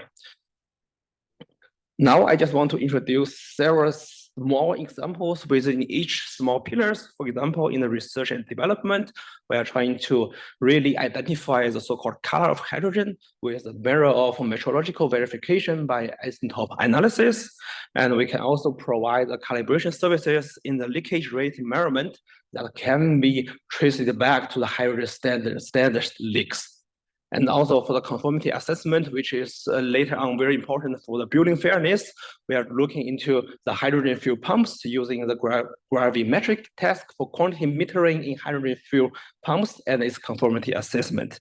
And also in the knowledge and technology transfer, especially for the explosion protection, we need to written and publish the rules and regulations for hydrogen applications under, for example, non-atmospheric conditions. All right, then I just give even more details information about this measurement on the hydrogen colors, so let's say hydrogen qualities. Right now, there's no accredited laboratories, there's no standardized analytical method, and there's no reference material. So that's why PDB, together with several national labs, research institutions, the calibration areas together, try to doing this research project, we call it Renvable. So the task of this project is to the development of sampling method, especially for gas stations and pipelines, and also the development and quantification of analytical method, both for online and offline procedures, and also the provision of reference material for trace analytics and legal metrology. And in the end, if we have really good results, we are able to transfer our knowledge to the standardizations, accreditations, and also legal metrology. Okay, so even we have a lot of individual competence at PDB for the single topic hydrogen. So we should not also think this whole hydrogen economy as a single system. So that's why we try to build up further our competence in this systematic level. And that's why we designed and are going to construct a hydrogen platform that is actually a modular and scalable setup at PDB's Braunschweig site. And this platform is a systematic facility concept for system benchmarking and testing of measurement procedures and safety technology independent from the manufacturer. So we need to stay neutral, so in the middle. And then in the end, we should develop services and evaluation criteria for the modules of the hydrogen platforms, processes, and overall system under real conditions. So we need to really run our facility to see the problem there, the challenges there. And then I can give a little bit more details about this platform. So as you can see, we have around 4 different packages. We have the sector coupling and the electrolyzers for producing the hydrogen, and we have the storage and the utilization pathway, and then we also have the gas processing packages. So here we just define our construction in different phases. In the first initial phase, which is colored by the full blue boxes. So we are going to first build up our grid power source simulation, which can simulate the dynamic power supply and dynamic operation. And also we first selected the PAM electrolyzer to produce a high pure hydrogen. And then for the whole gas processing, actually we have everything in there. We have purification, we have compressor, and we also have storage. But the produced hydrogen will be first used in the PDB laboratories. And you can also see a lot of different blue, green symbols around the whole system. Those are the quantities that from the aspect of PDB is very important. For example, the flow, the efficiency, the pressure, and so on. All right, so as a further phases, we are going to extend this platform to a more comprehensive way, so which is already introduced here as a dashed blue boxes. So you can see in the future, we want to also introduce a battery storage in the system. We want to study the hydrogen dispenser, and also we want to include a different type of electrolyzers that we can compare them directly to each other by the same operating conditions and to understand the whole procedure behind. And as here, we can show two pictures below. So actually at PDB, we already have the two competence centers, which is for photovoltaic metrology, and another one is for the wind energy metrology. So we want to couple this platform also to both competence centers, which allows us later to provide more possibility in metrology, in research, and also in services. Great. So here is, let's say, if we integrate everything together as an integrated energy system, so we can put the solar part, the wind part, and also the production of the hydrogen ore in PTB, and then we can use the produced hydrogen for our own use, for the laboratory use, for the producing the heatings, and also for the mobilities, which our vision is by the years of 2035, which is in 12 years. So PTB could be a CO2 emission-free public institution. Okay, so I have talked a lot of things about PDB, but PDB is not working alone, so it's not a closed-door research facility, so we are also working in the international level, so that's why we are also very active to supporting the construction or development of the quality infrastructure along the whole green hydrogen value chain. So by looking into more details of this very nice world map, so we can see PDB is involved in some of the energy partnership or the hydrogen partnership, which is initiated by the Federal Ministry of Economic Affairs and Climate Actions. And also we have a very concrete project is running in Africa, in South America, and in South Asia that is funded by the Federal Ministry of Economic Cooperation and Development. So those, I just only show the projects that's related to renewable energies and sustainable solutions. Okay, so I hope so far I am able to tell you what we are doing in PDB, our activities, and our international contributions. And if you have any comments, questions, of course, you are welcome to talk to us. Here is the contact information from myself, which is of the working group 3.34, but also we have the contact information of the innovation cluster energy. So they are more or less responsible for the whole hydrogen strategy in the PDB. Thank you very much for your attention.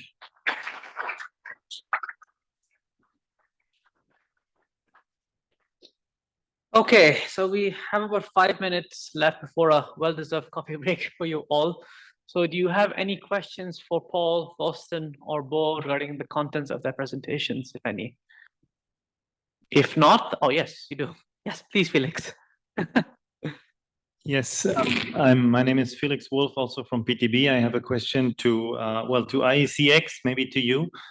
Do you at all use accreditation within your system of ensuring competence of conformities assessment within the IECX scheme? And if not, how do you ensure competence? Besides, you showed the proficiency testing schemes and that, but obviously there's more necessary. So I'd be interested in how you ensure the competency of the labs and all the actors in your IECX system. Okay, thanks for the question. Yes, we have we use what we call peer assessment. So within ICEX, we have an assessors group. Now that group has a number of experts from various countries, usually from the laboratories and certification bodies. Those people are trained specifically to do audits and assessment work. So if a certification body or a laboratory wants accreditation to be a member of the ICEX, firstly, they send all the documentation that needs to be filled out. Once we think they're pretty much on board there, then the assessors will go out, conduct a 1, 2, 3-day audit, whatever is required, and hopefully eventually they pass that audit, and then brought into the system. In terms, I think there was another part to your question. No, were you happy with that answer? Okay, thank you. We have an online, I think Chris from IEC, who actually helps organize this event, wants to speak. So Chris, unmute yourself and make your intervention. Yes, thank you very much, and hello everybody. Just to supplement the response from our chair, Paul Meanwell, in terms of making use of national accreditation, we certainly do make use of national accreditation as part of the evidence gathering exercise that we need to determine whether or not the test houses and the certification bodies actually have the necessary expertise to be able to do the testing and certification the IECEX way. And that also looks at, as our IECEX chair mentioned, we use peer assessment to also capture and ensure that the elements that go way beyond national accreditation, such as a standardized way of doing testing, standardized way of doing certification, and the standardized reporting structure that we have, all follow the IECEX way. So we do make use of this. We're also to the point that we have annual surveillance of our laboratories and certification bodies. If they hold national accreditation under the ILAC or IAF framework, then we make use of that accreditation by ensuring that the accreditation remains current and also within the scope of the activities of the IECX. So we do work with national accreditation, but national accreditation is only the starting point. We need to go much further. Hence, we have a global approach of carrying out the testing and certification. Thank you. Okay, thank you very much, Chris, and great to see you again. Thanks a lot for connecting, I think, from Australia, so appreciate your commitment. Okay, so with that, I think we all deserve a nice coffee break. Oh, yes, Francisco, yes, sorry. Sorry, just very quick to Bob. When you showed the expansion of expertise in PTV, it's very comprehensive, but I missed the part on transmission of hydrogen and pipelines. Do you have that in a different area, or why is not included? At least in the graph that you show, it was not included. So what do you mean by pipeline? The transmission of hydrogen through pipelines. Yes. Yes. It's included because Yes, I didn't see it in your. Yes, that is included. It is yeah. included. That's Okay. included, yeah. Thanks. So we invite you now to have a nice coffee break. Hopefully you all can mingle and exchange ideas. Would appreciate you guys could please come back by 4:15 because then we can have an interactive discussion on the guiding questions that we shared with you in advance of the meeting, and my colleague Mr. Niels Ferdinand will be moderating the session. So appreciate your prompt return to the room. Thank you and have a nice coffee.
Yes, good afternoon, everyone.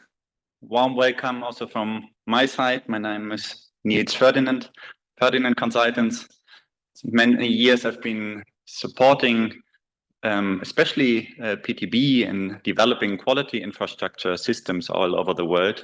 And over the past years, I focused more and more on green hydrogen and the requirements for quality infrastructure. And with that, also working with IRENA. And we would like to use all these preparations that we did in the past to discuss now with you what has to be done to develop quality infrastructure to assure quality, safety, and sustainability in green hydrogen. So I really hope that you still have some energy left for this crucial discussion in this afternoon. So let me briefly introduce. Let me briefly introduce the agenda for this afternoon.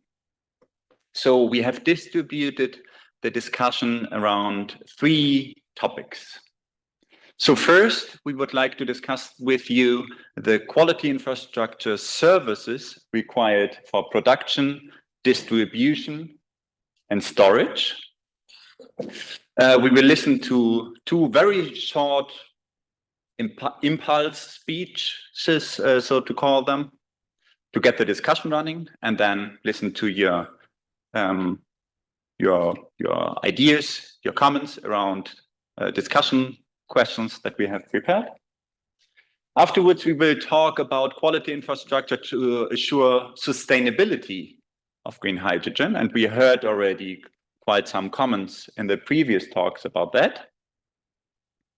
And last but not least, we would also like to share with you our questions with regard to the roadmap that Jaidev earlier today introduced, to see a little bit what are your opinions about that, how concretely to bring it to practice. Next slide. So how is this is going to work? As said, we will always listen to very short experts' views. Then the floor is yours for your comments. The time is relatively limited, and maybe also the energy levels are decreasing. So let us be short and concise and stick to the predefined discussion questions. Then I'm sure we can really manage also to close the event on time. We will try to take note on a mind map online, as you will see. Let's see if that works. If you have too many ideas, we will simply take our notes on a work document and include it in the documentation of the event. And also, very important, if you have thoughts after the event, things that you couldn't mention, or on your way back home, you have the great idea on how to bring to practice the roadmap, please share these insights with Jaidev, and you have his email there on the top. On the bottom, sorry. Great. With that, I think we are ready to start.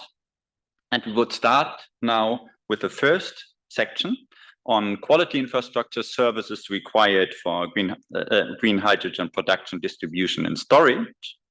And I would like to invite Mr. Martin Hartwig for his very short, please 3 minutes only talk, explaining a little bit how quality infrastructure can support the generation of hydrogen by electrolyzers. Martin? Yes.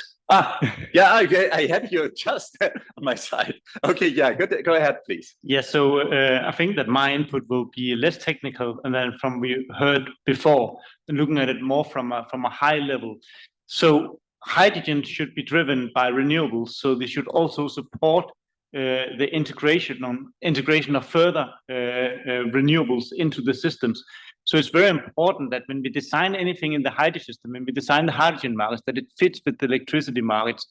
with the connection point from the electrolyzer, that it fits with the way that we get connection points to the hydrogen system, so that we don't end up in a situation where you need to stop your electrolyzer because you have too much of a pressure feeding into the hydrogen pipeline, so that you then also have to stop your wind turbines and you lose a lot of value upstream this thing, because the hydrogen infrastructure is maybe only 5% of the total investments that you're going to do.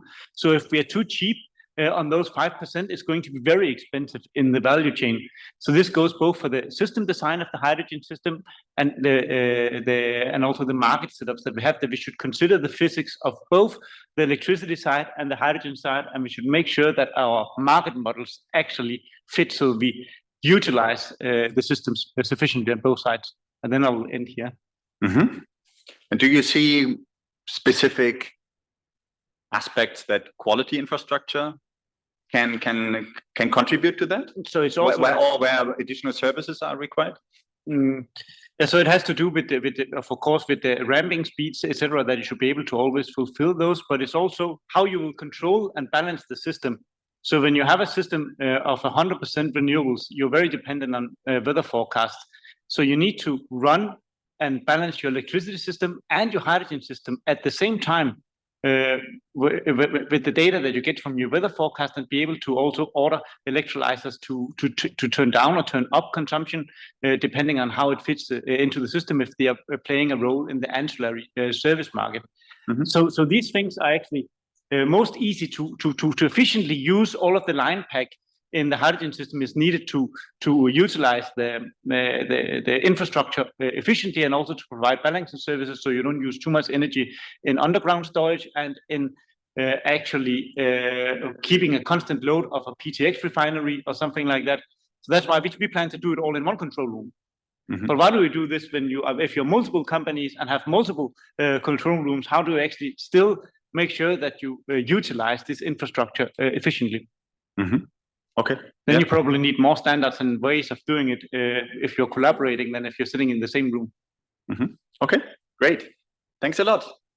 Okay, so brief and concise remarks regarding electrolyzers. I would now like also to invite for a very brief input Mr. Milos Julik from the University of Belgrade, to explain a little bit what the risks in transporting hydrogen are, and what quality infrastructure can do with that regard, or maybe where the current gaps in quality infrastructure are. Does this work already? Do we have Mr. Julik? Okay. Yeah, great. Yeah, okay. My name is Milos Jukic. I'm a full professor from University of Belgrade, Faculty of Mechanical Engineering from Belgrade, Serbia. The first part is, what are the main risks associated with transporting pure or blended hydrogen through existing gas pipelines? I want to mention that despite the fact that the gaseous hydrogen transportation via existing gas pipeline is a low-cost option for delivering large volume of hydrogen, there is a serious threat of hydrogen embrittlement and even failure of pipelines, particularly for old age gas pipelines after future long-term hydrogen service. Why? Even a small volume percentage of gaseous hydrogen in a mixture, 1%, can lead to serious pipeline material deterioration and hydrogen embrittlement when combined with stress concentration conditions for pipelines. Also, fatigue can be accelerated by 10 times, and fracture resistance can be reduced by more than 50%, depending on the material of pipeline, stress condition, hydrogen pressure, and hydrogen concentration in steel. So, low hydrogen nature of blending ratio, typically from 1 up to 20% or even higher, is not a predefined parameter and depends on the operating condition of existing pipeline material and the age condition of the particular pipeline. So the lower grade pipelines still are also prone to hydrogen embrittlement. So we need to cover the gaps in international standards as a second topic, which should be addressed to ensure that can mitigate those associated risks with the transporting of hydrogen in old age pipelines. First, the standard for design and construction of hydrogen pipelines currently is ASME B31.12, which guard against the hydrogen embrittlement, mostly by increasing the wall thickness of the pipeline. Still, there is a lot of conservatism and inadequacies of the test condition according to the current hydrogen safety standards, which should be updated in order to improve the quality infrastructure. Also, we need to develop to provide the standardization of currently missing high-pressure gaseous hydrogen charging test methods, which mimic the true operation of pipelines. And also we need to upgrade the codes for investigation of hydrogen embrittlement susceptibility of old age pipeline steel, and it is a necessary measure. Also, we need to carefully investigate and improve and to prescribe the standards code for hydrogen effects on the fatigue crack growth rate, because mostly all pipelines are exposed to fatigue condition during the operation. So that is the brief summary. I'm an expert in hydrogen embrittlement of material and hydrogen materials interaction, and working for more than 25 years in that field. Thank you very much for sharing this experience and for summarizing here a little bit what remains to be done with regard to standardization, specifically for in the standardization area. Yeah. With that, we would like to come to the discussion questions and now involve you actually. So the first discussion question, you see it here on our mind map, would be what quality infrastructure services are essential to first produce green hydrogen and then also integrate electrolyzers and power systems. We heard some ideas by the first input talk by Martin. Yeah, what are your views? Are aspects missing up to now? Something that you want to underline with regard to services that are required, that are especially relevant for the production? Yes, please. Always, please, your name, yeah, organization, and then your point. But first, thank you. Tudor Flora, I'm representing the IPHE, that stands for International Partnership for Fuel Cells and Hydrogen in Economy, which is a government-to-government international initiatives, which is celebrating today 20 years. It's 20 years old, and which also stands behind the work that is being carried out that Andrei mentioned earlier on the greenhouse gas methodology at the ISO level. And we're also working now, we are finalizing the part concerning transport conditioning, the distribution and storage, whether it's from safety perspective and also considering other type of certification. I just want to share the experience from the IPHE. Collaboration means acknowledging that people too may have other choice to reach the same goal. So saying that it's 100% renewable, of course, people don't want to do that. We are more than happy to support them. People that want something else, also we have to integrate that, which brings us to a panel of choices, because everything depends on that choice that is made by each country to reach the climate neutrality goal. And this should be in a collaborative way that will serve the purpose of everyone in reaching that goal. And for instance, into a mix where will be 50% renewable, 50% low carbon electricity, the things will be different, totally different. For this perspective, the question is, what is my demand of hydrogen? What should I satisfy? For example, if I want to use it in industry, I have to take into account that need of big factories that need to run 24/7. So I need a resilient power system, very dense power lines, and also a series of hydrogen pipelines in order to achieve this goal. So this is one example. There are many examples. So we cannot talk about one case only. It's impossible. We have to take that into account. And for transport, I think what was said before, and I join again what was said also on the safety part. we cannot afford any mess up, that's for sure. And it's very important to be very strict about the safety aspects.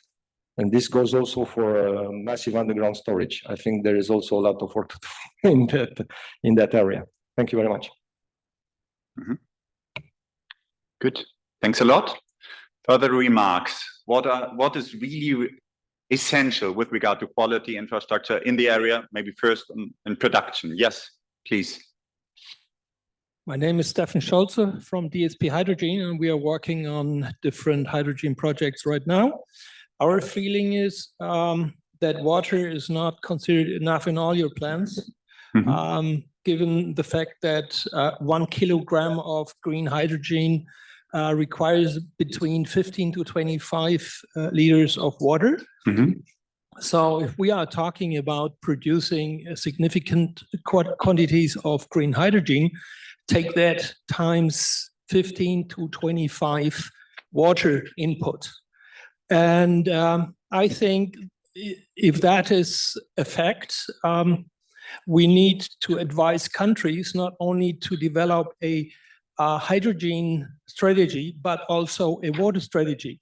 Looking at Germany, they have published their hydrogen strategy in 2020, and they have just nowadays published their water strategy, national strategy. And this has a lot of implications in the way you put up your hydrogen production plant, because what you do not want is to compete with tap water for the people. And that is a great potential for disruption, and it has to be given a lot more of thoughts. Looking at quality infrastructure, hydrogen quality infrastructure is not enough. Water quality infrastructure is also very important. Okay. So an aspect also to be considered with regard to sustainability, and sustainability standards, and we can further explore that a little bit in our discussion around quality infrastructure and sustainability. Yes, please. Hello, thank you very much. Yeah, I would like to respond to the earlier mentioned, and I want to also include a few new points. First of all, the colleague from Belgrade, certainly I think we need to take this into account, and this is a very important aspect of quality infrastructure. However, also bear in mind that there is other ways to transport hydrogen and hydrogen derivatives than gas pipelines. So we can also look at oil pipelines and use LOHC in oil pipelines. Oil pipelines are existing globally, and the LOHC can be transported through the oil pipelines, even potentially blended with oils. And the use of oil globally is declining, so there's more space in these pipelines to be used. On the other aspect, on efficiency, I think it's a very important aspect. But also bear in mind here that photosynthesis doesn't convert all the sunlight. So that means that nature possesses inherent inefficiencies. And I think this is also to be taken into account. First of all, we have abundant renewables. That means solar and wind resources are vast, and we need to utilize them. And I think here, harnessing these resources and storing them, here comes the role of hydrogen. It acts as a bridge for the renewables. It provides long-term storage, and it delivers energy where and when it is needed in the form of molecules. That's very important in contrast to electrons. So the comparative element we need to take into account is that the environmental footprint needs to be low. So that's where we talk about the carbon footprint. This is also part of the quality infrastructure. How do we measure and how do we come to a carbon footprint for these molecules? So efficiency in renewables and hydrogen will improve in time, and waiting for perfection would only delay the process and lead to more emissions. So I think this is very important to take into account. And now to the gentleman in the back, there's also other processes, biohydrogen. There's a lot of waste streams, biomass, sewage, manure available globally. These resources are totally untapped, and they can be easily converted into hydrogen and solid carbon or other pathways. So the thermolysis pathway is also available, and it is green and clean. And that needs to be taken into account here as well, because here the efficiency is 5 to 7 times more efficient than electrolysis. Thank you. Okay. Also to look at other sources. Yeah, interesting point. Yes, please. Hello, Mansoor Khan, USA, South Carolina, Engineers Guild. Whenever I see a project on hydrogen on LinkedIn, I say, hope you guys have a good feasibility. Because I've seen projects where first my comment is that I've seen where they did not realize they needed to convert it to ammonia. Then, but irrespective of that, water, we don't have enough water. Like the comments before. But thing is, oh, no problem. It's only a few cents in $3 hydrogen, few more cents, no problem. But no, there is a problem, because you will need another gigawatt of some X number of renewables, solar, wind, whatever. Then how will you just found out, oh, you will need ammonia. Then you will need another some gigawatt of renewables. So you're straining the supply chain. Instead of getting it to the consumer or like using it, we are adding additional demand. And then naturally it will strain the supply chain, it will strain the financial system, everything will get choked. So, and on the second comment, I saw one product, I'm not advertising, I don't work for them. There's some localized small on-site electrolyzers. You have some trucking company, just do it there, meet their demand, and use some sort of because the one I saw was using industrial wastewater. Perfect, use it, all of it, and get rid of it, and do it for the local trucks, in city, DHL, whatever those some transport delivery trucks, whatever, in city, small requirement, excellent. So something like that. So basically, we have to think when we are doing a feasibility, we have to think through the whole thing, the whole transition plan, I think, and that's why hopefully Irina is taking a lead, and maybe we'll, as best practices, they can point out, please don't do that. If you are doing it, don't stress the other system. Thank you. Yes, Francisco. Thanks, Niels. I actually have a couple of follow-up questions to Martin and Professor Milos. So very quickly, to Professor Milos, so of course, very interesting to hear about the risk about embrittlement, even with small percentages of blended hydrogen in existing pipelines. Are there any standardized methods that countries that wish to look for use of existing gas pipelines for blended hydrogen can use to monitor the status of the pipelines and see whether the risks are significant or not? And for Martin, is Denmark considering also including connection of electrolyzers in grid connection codes?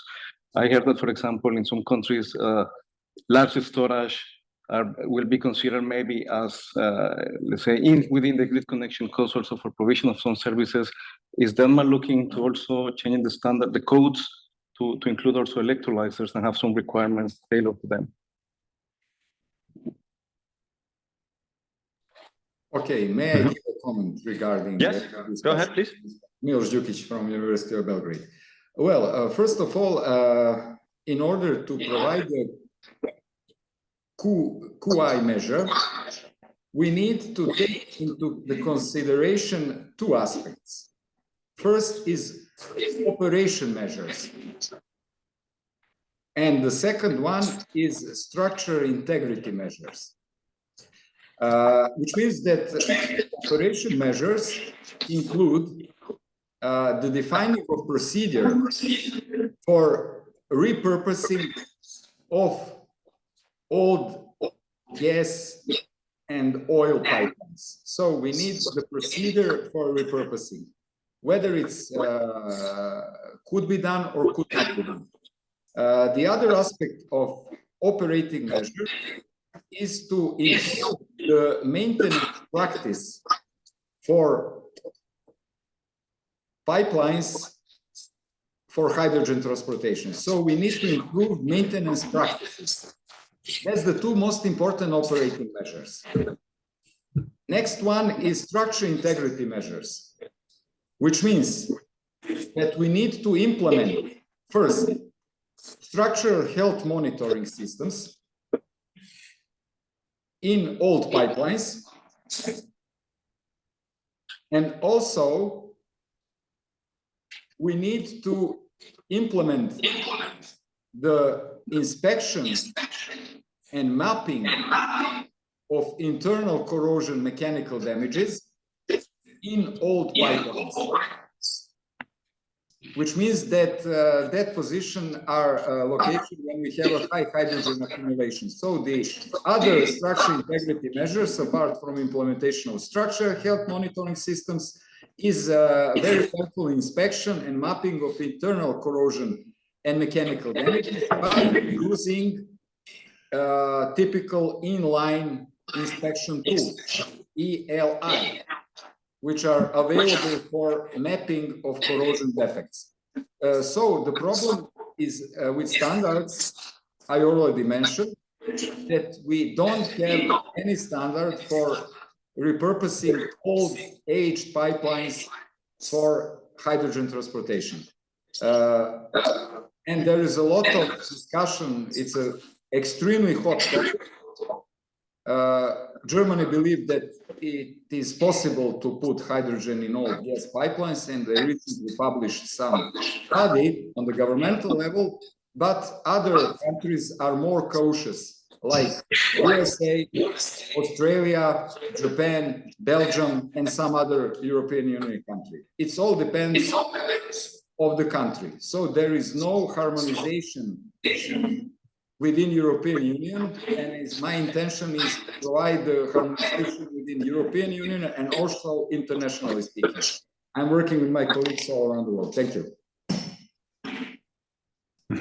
Yeah, maybe one brief response from you, yeah, Martin, and then we have another comment.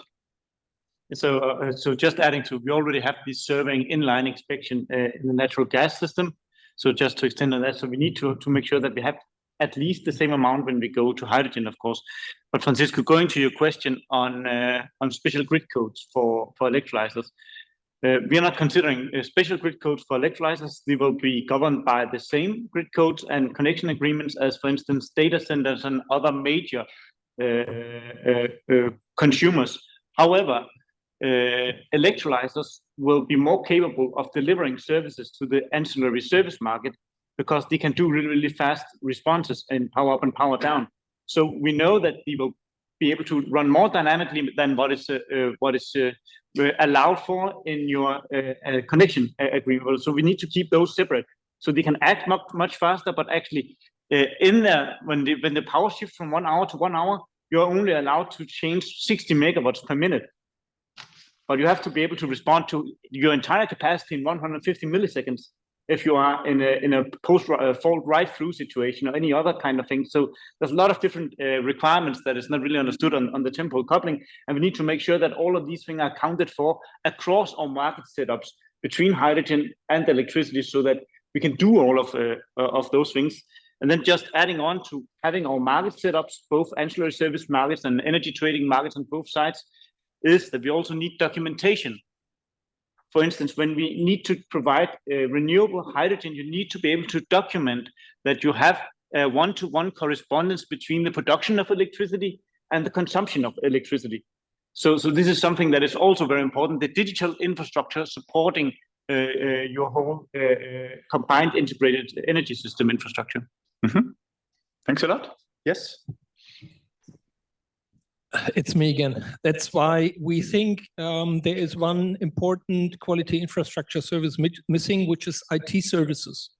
And also regarding standards, a lot of standards, which you mentioned, about 150 you have looked at. We are missing some more standards like ISO 20,001 for information security, how to set up and run a secure and available and integer IT infrastructure to monitor your assets and to manage them. As well as we think there should be some more ISO standards as a guideline for a management setting up a hydrogen production site, which reflects available best practices and kind of consolidates existing standards in a way that it is practical for a management setting up a hydrogen production site and run it, as well as this is true for distribution as well. Okay. Another requirement for standardization, specifically around IT monitoring. Good. Any further comments with regard to what quality infrastructure services are needed for production and also distribution? Further comments? Yes, please. Yeah, I think also cybersecurity, because if you start to produce that kind of setup, you might need to think about OT cybersecurity, for example, IC 62443, in order to protect the infrastructure from hacking and other things. Yes, thanks a lot. This was the voice from the off. Gabriela Ehrlich from IEC, thanks a lot. Yes, and we had one additional remark. Yes, thank you. Friederike Altgeld from the German Energy Agency. I'd just like to make a very quick addition to the sustainability requirements that were mentioned. I totally agree that the focus obviously has been on the sourcing of electricity and the sustainability requirements around that, as well as the greenhouse gas emissions monitoring and assessment in recent years. So I would agree that water management is a topic that needs further attention, and the same I think applies for sustainability requirements along the supply chain. So for example, resource efficiency and circularity, given that a lot of critical raw materials such as scandium and iridium are expected to exceed the demand of the current production levels for electrolysis alone. So that's quite significant. And to add to that, I think sustainability requirements beyond the ecological dimension would also require further thought. Thanks. Thanks a lot. With that, you have made a great pass over to our next topic regarding sustainability, because all this development of the green hydrogen sector logically only makes sense if we assure, alongside with the development of this newly developing sector, also sustainability, including environmental aspects. We have discussed already greenhouse gas emissions, but of course also social aspects. You mentioned water, and here we have to bear in mind that water is especially relevant for countries which have a huge renewable potential, developing economies with a lot of sunlight, but at the same time water stress. Now wanting also to enter the green hydrogen sector, and here we have to, of course, pay very close attention to what additional water stress that may cause. No, yes. So we had also here two brief input talks. The first by Mr. Tudor Florea, but I think he also had already had to leave. No. Then we would get to Mr. Joe Williams of the Green Hydrogen Organization, also for your brief remarks, please. Thank you very much. And yeah, a great segue into this section by the colleague from the German Energy Agency. So yeah, Joe Williams from the Green Hydrogen Organization. We're a non-profit foundation based in Switzerland, trying to scale up the sustainable acceleration of green hydrogen globally. Just a couple of framing comments in the 3 minutes that I have. There's been a lot of discussion today about moving hydrogen into the forecourt or out of the industrial fence, however you want to frame it. That is true in quite a few countries that currently use hydrogen.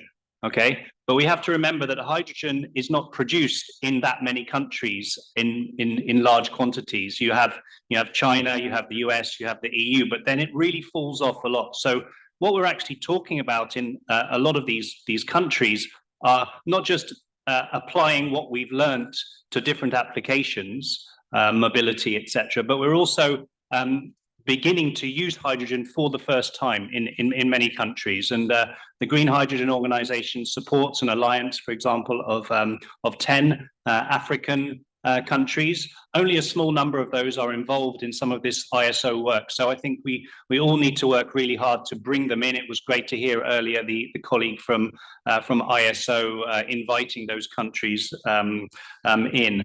I spent well over a decade in the oil, gas and mineral, natural gas and mineral sector. And many mistakes, I think, over the last century have been made. In many countries, oil, gas and minerals haven't provided the benefits to populations that they could have. People describe this sometimes as the resource curse, the paradox of plenty, where the leadership is essentially rent-seeking, is not doesn't need to tax the citizens because you have this inward investment. So I think with green hydrogen, with the renewable sector, we have a new opportunity to do something different. So when it comes to whether we are overburdening companies in terms of standards or whether we need to include sustainability within those, I essentially think it's a false dichotomy. We can't make those same mistakes again in the renewable sector. Indeed, the margins, the profit margins, let's be honest, are going to be lower for these sectors compared to oil and gas. That being said, there are some key areas that I think we need to look at. Some of these are included in something called the Green Hydrogen Standard, which will be launched as a second iteration at COP28. First of all, full life cycle analysis. I think we have a lot of emissions accounting standards out there at the moment, which are sort of centered around production, don't go enough into transport and storage, and indeed don't look down the chain far enough, or rather upstream enough too. So the work of the ISO in this space is really important, but it's also worth remembering that the UK government, the European Union, the US, they all have methodologies which are not full life cycle at the moment. So the EU is the closest to the fullest life cycle you can find. So full life cycle, impact on the grid. Some people call for additionality. Of course, additionality is only needed where you have a grid which is very, very carbon intensive. You don't need additionality in a grid where, like Norway, where it isn't. So it depends where you are, but in theory, additionality is going to be important, as well as temporal and geographic correlation. That being said, I think transition periods are going to be important for the ramp up of the sector. The other key thing in terms of financing is actually to have a level playing field with other production pathways of hydrogen. And here I'm speaking mainly about fossil fuel derived hydrogen. We know there's a big cost gap between grey and green hydrogen. I think this work on measuring emissions can be very useful, because it can create a level playing field and we can have transparency. But we do need a level playing field. We have some concerns at the moment that the IPHE methodology, which is being pulled into the ISO standard, underestimates upstream methane leakages as well as carbon capture and storage. So I think there's some work to do to make sure that we have a level playing field. But it's not just about emissions. I think a few people have made that point. It's about land access. It's about water stress. It's about community consultation. It's simply about transparency and governance. And I don't think those are too much of a price to pay for a project. I think those are reasonable costs to pay in order to produce an energy system that doesn't make the mistakes of the oil, gas, and mineral sector of the past. Thank you. Thank you very much. Yeah, then back again to you, focusing on the first discussion question. Yeah, what quality infrastructure services are required to assure sustainability along the green hydrogen value chain? So what are your remarks? What is really required? Yeah, we have a hand there. Thank you very much for giving the floor. I'm going to build upon the comments by the colleague. I'm from Chile. As you may know, Chile is one of the countries that has highest renewable potential for production of green hydrogen. But if you look at the projects labeled as green hydrogen in Chile, essentially they're mostly green ammonia in reality. We have one very big project on e-fuels.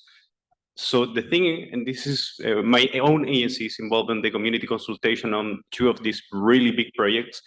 And in the eyes of the population, at least in developed countries, and of course the population involved, it's not just the hydrogen part that will matter, but also all the installation of renewables, all the budget process and the ammonia plant that you're putting beside, how the docking part works, if there is any problem with the shipping of the ammonia. So it's the full compound that actually matters in terms of the sustainability of the effort. But because if hydrogen works well, but any of these other components of the full plant fail, there is very likely that you will get a lot of reaction in developing countries, not because maybe the hydrogen part was bad, but because other parts of the full plant were failing and created consequences for the populations. Yes. Yes, thank you. Christoph Ling from DECRA. I think there were a number of very good things already said in the previous round about operations and structurality needed. And yes, this is all very important, but I think operational we will learn once systems are starting to get running. Embrittlement is something that we are working on, and I think there will be solutions as well. I think the most important thing right now is really we need to get started, and there's many projects out there, I believe, that are ready to go or people are willing to go. However, financing is a problem, and finance is depending on two things. It's depending on offtake, despite the fact that big companies like steel companies and so are very much pushing for getting hydrogen delivered and for bringing it up, but the infrastructure is just not there, and that is a chicken and egg problem. Together with the production sites, for example, in Spain, I think many developers are waiting there for a trust in the value of the green hydrogen certificate. It is all about right now, I think, really about how can I monetize my green hydrogen? How can I really ensure investors and banks that I will have the value add from green hydrogen by green hydrogen certificates? That is still really missing. There is a lot of improvements done now. We are in the process of it. However, it's a mess. It's a zoo. Not only worldwide, but also particularly in Europe. And I think that is something that we really need to look at. We need to clean up in some way. And Hydrogen Europe is making some good suggestions there as well. So I think that is the immediate step we need to do to get things started. And then when we get things started, we can start improving. Thanks a lot. So actually, we are discussing a lot around general get the sector down moving. However, let us focus more on quality. Because this session is about quality. It's aware of the fact that a lot of other things remain here, but let us focus on quality infrastructure, meaning quality infrastructure, all the services required to ensure quality, safety, sustainability, meaning we're talking about methodology, talking about testing, talking about standardization, accreditation, certification, and maybe also regulation. All that is comprised in the quality infrastructure. So the question specifically is, what of these services are required to ensure that the sector develops in an environmental, socially safe manner? Yes, we had a lot of Okay, this is better. Okay. Okay, thank you very much. So one thing that I wanted to bring to the table was related to the study that we did for hydrogen in Colombia, in which we were assessing the LCA like cycle as a whole, and perhaps that can derive some conclusions for quality infrastructure. I don't know if that can be considered like that, but talking about like bringing like manufacturing to some countries that are like poised to be one of the like leading producers of hydrogen, such as Chile. So could be considered within that, but also like the transport conditions that may need, like for some cases, to bring technologies, but also to export the hydrogen or the hydrogen carrier that we might be looking into. One of the results that I wanted to point out in terms of sustainability was that when assuming that for Colombia, we will be bringing technologies for solar PV, for example, from China, and hydrolysis technologies from Germany, the carbon footprint was doubling basically what it could be produced for steam methane reforming plus carbon capture. So looking at the whole supply chain should be optimized like for finance, obviously, for investment, but also for carbon neutrality. So that was my point there. Thank you very much. comments. Yes. Yeah, thanks. I think with the sustainability, I wanted to highlight the point on the use of electricity. When we said like it's a green hydrogen using renewable electricity, it should be ensured that it's not been snatched from the existing user. Basically, it should be a dedicated supply of electricity, renewable electricity for that point. Otherwise, the sustainability doesn't mean, I mean, if you're snatching it from existing user, forcing them to use fossil fuel-based energy, then that issue doesn't make sense actually in terms of green hydrogen sustainability. So this should be addressed somewhere. And similarly for water, if the drinking water source is diverted for that point, I think that relies on the sustainability point needs to be considered. Thanks.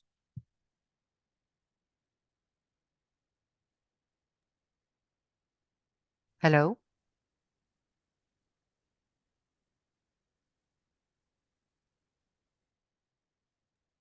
Hello?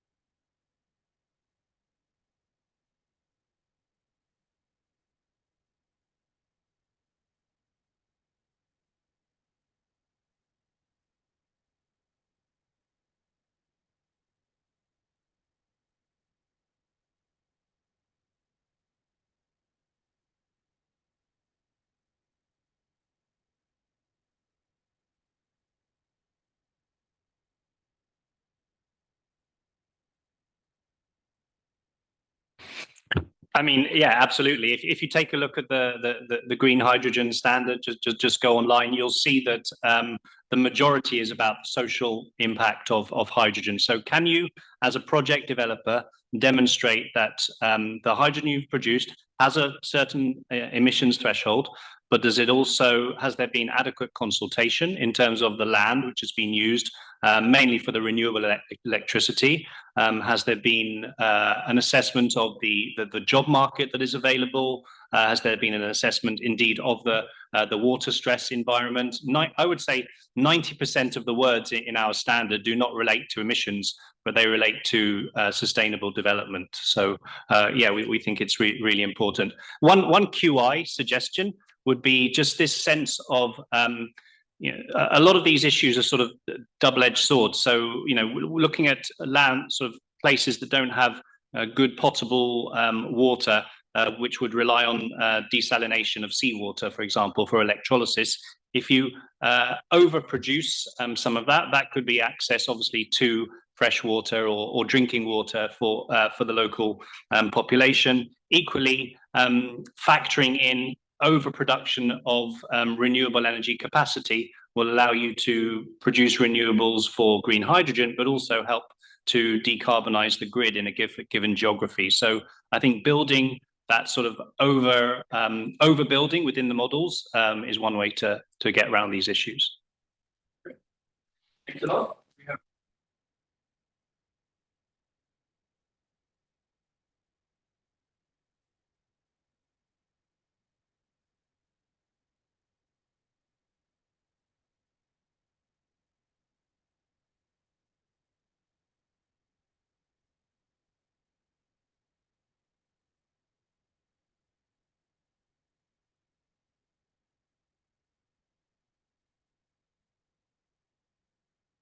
Yes, thank you very much. I think I have the urge to respond to something, but I also want to contribute. So let me first contribute and then respond. I think what is needed is, it was mentioned before, but the automation, the digitalization aspect, especially for the tracing and the carbon footprint. And it was mentioned also by you, we can prove that the hydrogen comes from renewables by doing the carbon footprint analysis. We don't need timely correlation for that. So we don't need to put additional burdens on producers. Some countries globally say in the ISO committee that they cannot fulfill these requirements. And that's why this is going to be very difficult then to embrace or to enforce globally. And now coming back also to the remarks from the gentleman from Switzerland. Currently, like he said, the hydrogen production is dominated by big countries. So the future potential lies with developing countries who have a lot of renewables potential. So now we have these geopolitics of hydrogen, so where the dependency of developed countries may become reliant on hydrogen imports from resource-rich countries. So like the shift of dynamics in the 20th century, similar to oil. So, but the historical context is that nations who have set the global standards and codes often benefited themselves from limiting other nations to that. So this is something we have to avoid, and especially that more developed countries are setting the codes and standards globally, and that makes it difficult for these resource-rich countries to fulfill them. So we need some kind of database where everybody has access to the right information and can find the right information he needs to fulfill the needs of the standards. So we need to overcome this pattern of repetition where the developed countries set the standards, and we need to overcome the colonialism of regulations. So this is very important, I think, from our perspective, and that's why we need to have this international exchange at this level, but also at ISO level. And in your respect, there is the ISO standards for full life cycle emission accounting, which take into account all the emissions, and this is also all the impact categories, might be land use, eutrophication, toxification, ionization, toxicity, and I think there's many more. So these standards exist, they just need to be applied. And I think it's also in the taxonomy where they do no significant harm idea. Yeah, thank you.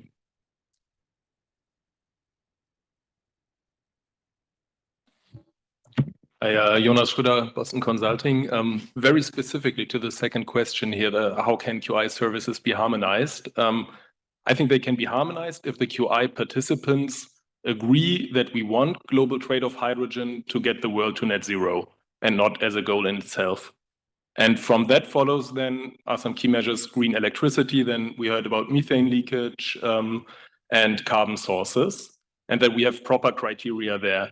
And I think there will be some interesting developments to watch now, because we already heard we have that EU standard. Some say it's too strict, some too lenient, compromise probably. But then we have that IPHE standard. The gentleman from Green Hydrogen Organization mentioned it, which is pretty lenient. It just allows taking grid electricity and greening it up with certificates. So I think as long as there's that fundamental divergence of views, why we need hydrogen and how sustainable it has to be, it will be tough to harmonize. So there needs to be that fundamental understanding, needs to be sustainable. There's some areas where we may need to be a bit strict, but then, and that's where I would maybe differ a bit from other people here, not to overburden companies, we probably then can't have a list of 20 criteria where we are super strict, but say, okay, what are the 3-5 criteria where we say globally, this is where we want a harmonized QI? Yeah.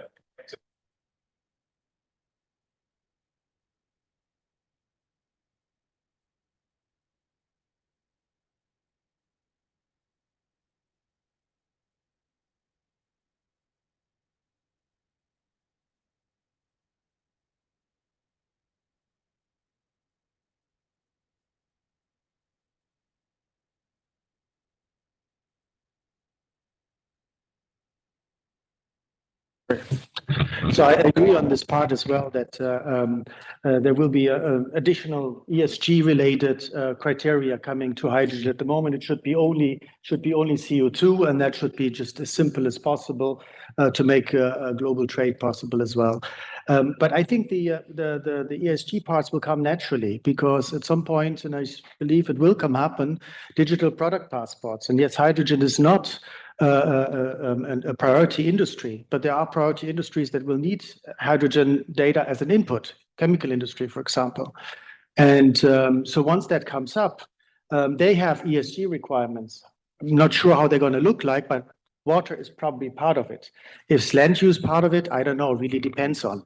So, so I think that will come naturally once these requirements are there from the industry for hydrogen, and then there will be additional requirements for hydrogen coming from the ESG sector.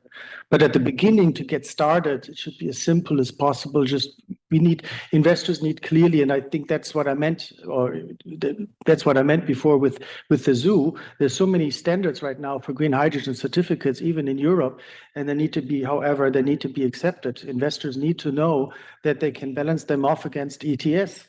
To get a value add for their hydrogen. And they need to know this in the planning phase to be able to go with this to banks and to investors. So the developers going to the investors and they going to the banks and telling them, we have this guaranteed, so let's get started. And if then the infrastructure is there. So I think that's the first thing. And then the other things will come naturally one by one through DPPs, I guess. Mm-hmm. Yes, 2 more comments? I think there is one important thing missing. We do not currently have a marketplace where buyers and sellers come together and find the right price for their products, because we have no green hydrogen right now available, and there are no buyers right now. So we are talking about an artificial construct. And if we want to have a sustainable hydrogen market, I think we need to come up with a kind of international digital market where we bring together the production side and the demand side. Mm-hmm. Yes. Good afternoon, Anastasia Koltunova, World Trade Organization, and I would like to elaborate how WTO disciplines on trade facilitating quality infrastructure can inform efforts to create global market in green hydrogen and create respective quality infrastructure. First, a WTO agreement on technical barriers to trade strongly encourages WTO members to base their national technical regulations on international standards. This a priori creates a presumption that such regulations do not create unnecessary obstacles to international trade. And such presumption in itself should be a strong incentive for members, for countries to base their technical criteria on international standards, so we do not have competing criteria and standards that basically cannot talk to each other. Second, WTO agreement on technical barriers to trade similarly encourages members to base their verification systems that are needed to verify data with respect to carbon content of along hydrogen value chain with guides and recommendations that are developed by international standardization bodies. And it also creates the presumption that such verification systems would not create unnecessary obstacles to international trade. In the same context, WTO agreements encourage members to accept, whenever it is possible, conformity assessment verification results performed by other members, even if apply different procedures to verify compliance with certain standards or regulations. And in this context, the WTO Committee on Technical Barriers to Trade developed indicative list of approaches that can be used to facilitate acceptance of conformity assessment results. And these are, for example, reliance on accreditation to qualify competences of conformity assessment bodies, and as well as the conclusion of mutual recognition agreements among members with respect to conformity assessment procedures. And last but not least, WTO agreements place a particular emphasis on technical assistance and special and differential treatment to be provided to developing countries and least developed countries. And we all know that to create truly global and international market in green hydrogen, we need to help and assist developing and least developed countries with limited resources so that they can participate in the development of international standards, verification systems, and also to ensure that they can use verification systems to verify and to demonstrate that hydrogen they are producing is truly green. Yeah, so just to conclude, from the WTO perspective, approach to quality infrastructure should be collaborative, inclusive, and trade facilitating. And in this way, we could create such quality infrastructure that would facilitate international trade and that would involve both developed and developing countries into the market. Thank you. Thank you very much for this overview of the WTO approach. Yeah, let us have another intent to hear the comment by Gabriela Ehrlich from IEC. Yeah, now your microphone is open. Well, to work. now, Yeah, now it thank you. Now it works. I have an overall comment, which was sort of a follow-up to one comment by a person that was there, but it's a little late now, of course. But looking into overall sustainability and the feeling we get, and the IC is very much about electrification first and direct use of electricity from renewable sources. The feeling we have is that hydrogen should be used for difficult to abate industries as a priority, but not as a general rule for everything else, simply because it is less efficient than using electricity directly. So that would be a comment that we have. Mm-hmm. So yes, as you had heard from our previous presentations, we do play an important role in ensuring the safety of hydrogen and all the equipment that goes into hydrogen based on ISO standards. But that would be a more overarching comment in terms of sustainability. Yes, thank you very much. One brief last comment with that regard. Okay. I think regarding sustainability, the transportation is key in the long term. And the best way to transfer the hydrogen is through pipelines. And pipelines, therefore, should be a crucial quality infrastructure.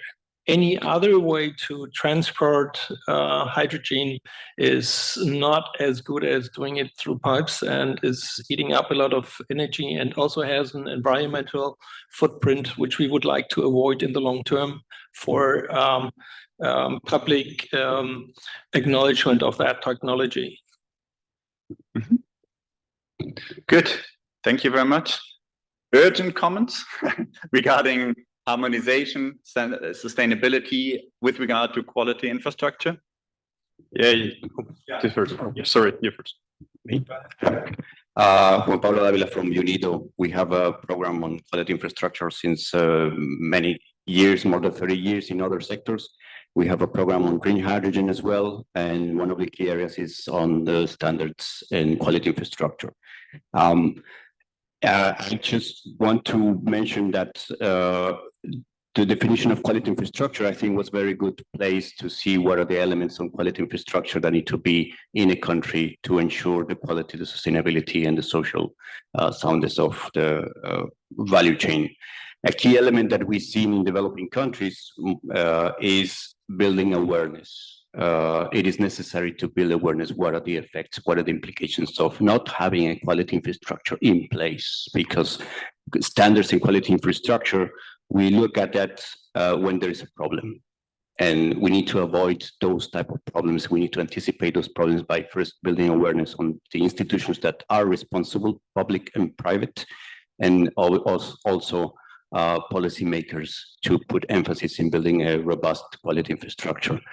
In addition to that building awareness, the cooperation that the representative from the WTO mentioned is really crucial for developing countries, not only to be in the discussions of the standards, but to adopt the standards nationally, and more importantly, to have the adequate technology and skills to assess the conformity of the standards. Thank you.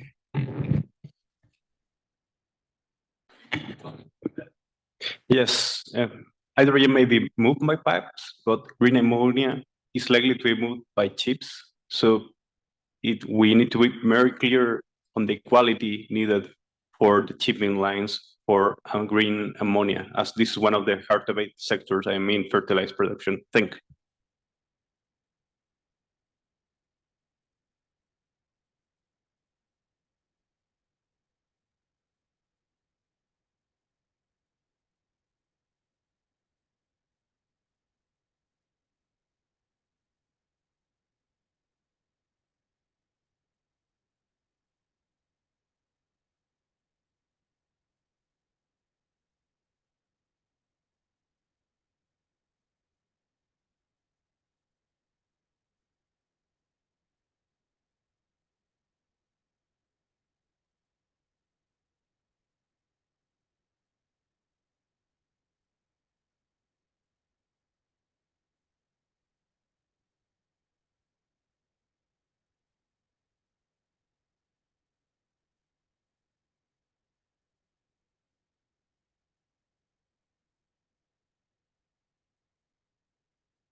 The best way to start is to define a vision.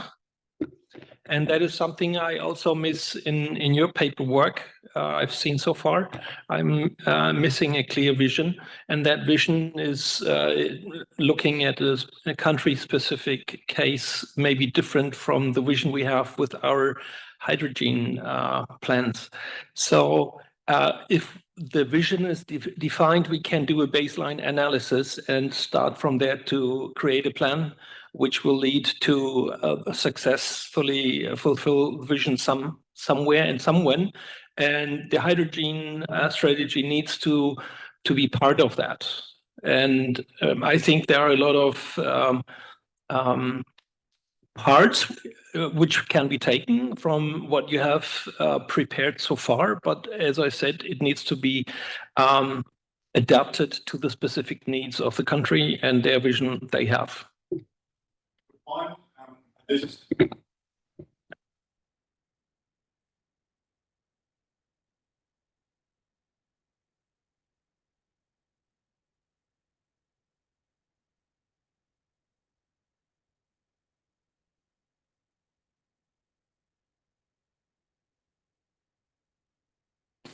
yeah, Mansoor Khan again.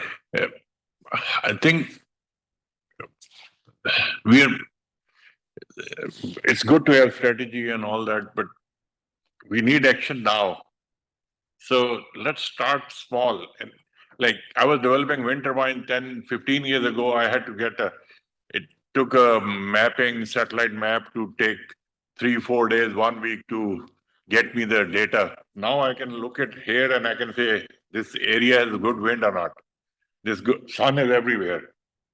You just may need to cut some trees. But point is that at small scale, we need to have a bigger strategy, all that. But we need to start at whatever scale is available. Whatever, start it, and then as things go, expand it, phases, whatever. Like one example is a different example, but I wanted to do some community solar. In the US, the queue is like, if it's more than 200 kilowatt, the queue is like 3 years long. Let's start 200 kilowatt, and then 1, 2, 3, 4, 5. So that's my suggestion, that go whichever level is available, start it, then go. Thank you.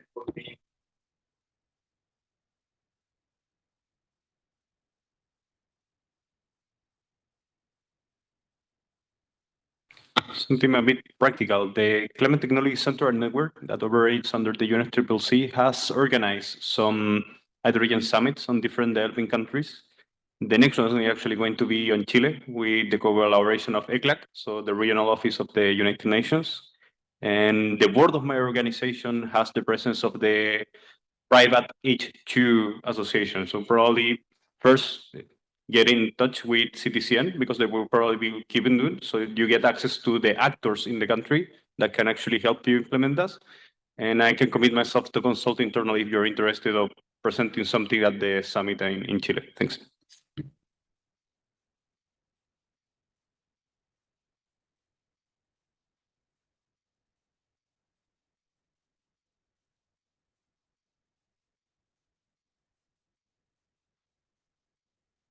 Add just one thing.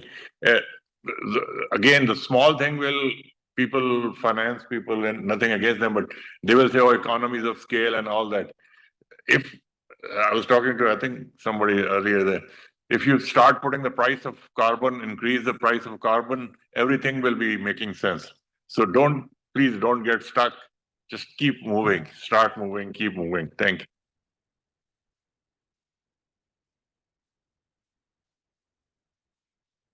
So maybe I missed something in the meantime, but I haven't really realized that people are talking about maybe qualified people to do it. Because right now I think it's the same time as previously we were working with the fossil energy, then with the battery, and now we are working with hydrogen.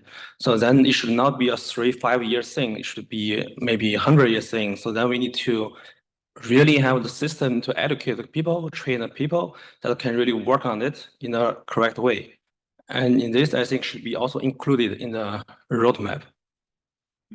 Yeah, thank you. Yeah, links very nicely to our previous discussion before the break, saying that as such technologies fail.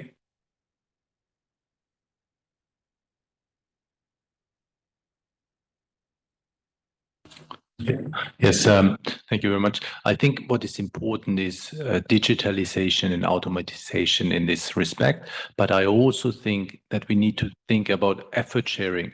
We need to think about what is really necessary to come from the country and what can be brought from external help, where we can have developing nations and developed nations work together. So not everything needs to be done. I mean, this is our global trade. Everybody is doing what he's doing best. This is Adam Smith. So I think here we should apply the same logic and see what is really needed to be done on the ground and what can be helped from outside to get things going. Because these countries have real problems and they need to solve the real problems first before they can get going with other things. Yeah, Bjorn Munko from DVGW. Along the same lines, I think if you talk about developing countries or countries which has not even started using hydrogen, there is a lack of expert to develop a quality infrastructure. At DVGW, we have done we have very good experience in transferring our rules and regulations to other countries. So in the small area, we have an office in Sarajevo, had an office in Sarajevo for some 20 years. And we have straightforward implemented the rules and regulations that were developed by thousands of experts in Germany into these countries, obviously adapting where necessary. But I think when you look to the left side there of the map where it says develop a QI, I would think of changing that word to also thinking about adapting existing QIs. Yeah. Two comments. The back. So I'm Lydia Vogt from DIN, the German standardization body. So I think one really important crucial aspect also for this roadmap is the part of networking and use of project initiatives that already have started, that are running, and that have or are generating knowledge also specifically for quality infrastructure. And so I think that is really important, not to reinvent the wheel, also for developing this roadmap or the specific national plan, and also to interact and build up or strengthen networks so that the input and expertise that is generated by this project to feed into other initiatives. So this definitely should not be a standalone initiative. And so I know of quite a few projects that are running and should definitely get connected to this project here. So I saw this in your outline of your presentation. So I think that is really good and also really important to take into consideration. Hello, my name is Jadranka Pauch. I'm working for the National Organization Hydrogen and Fuel Cell Technology for Germany. And yeah, we heard a lot of we need a vision, we need quick wins, and yeah, probably we should think another way. Maybe we have to build a quality infrastructure in modular way. So a modular way you can easily change, is sustainable, you can ramp up, you can easily scale up, you can do so much things because everybody is focus on a standard for a modular way. So you can do it regionally, the systems we need, like a compressor or such things we need for the quality infrastructure. And I think we need the small wins, of course. Thank you so much to saying that. And I think we started small, and I think we need the modular building system, this will be guarantee more sustainable and more quality all over the world. Thank you.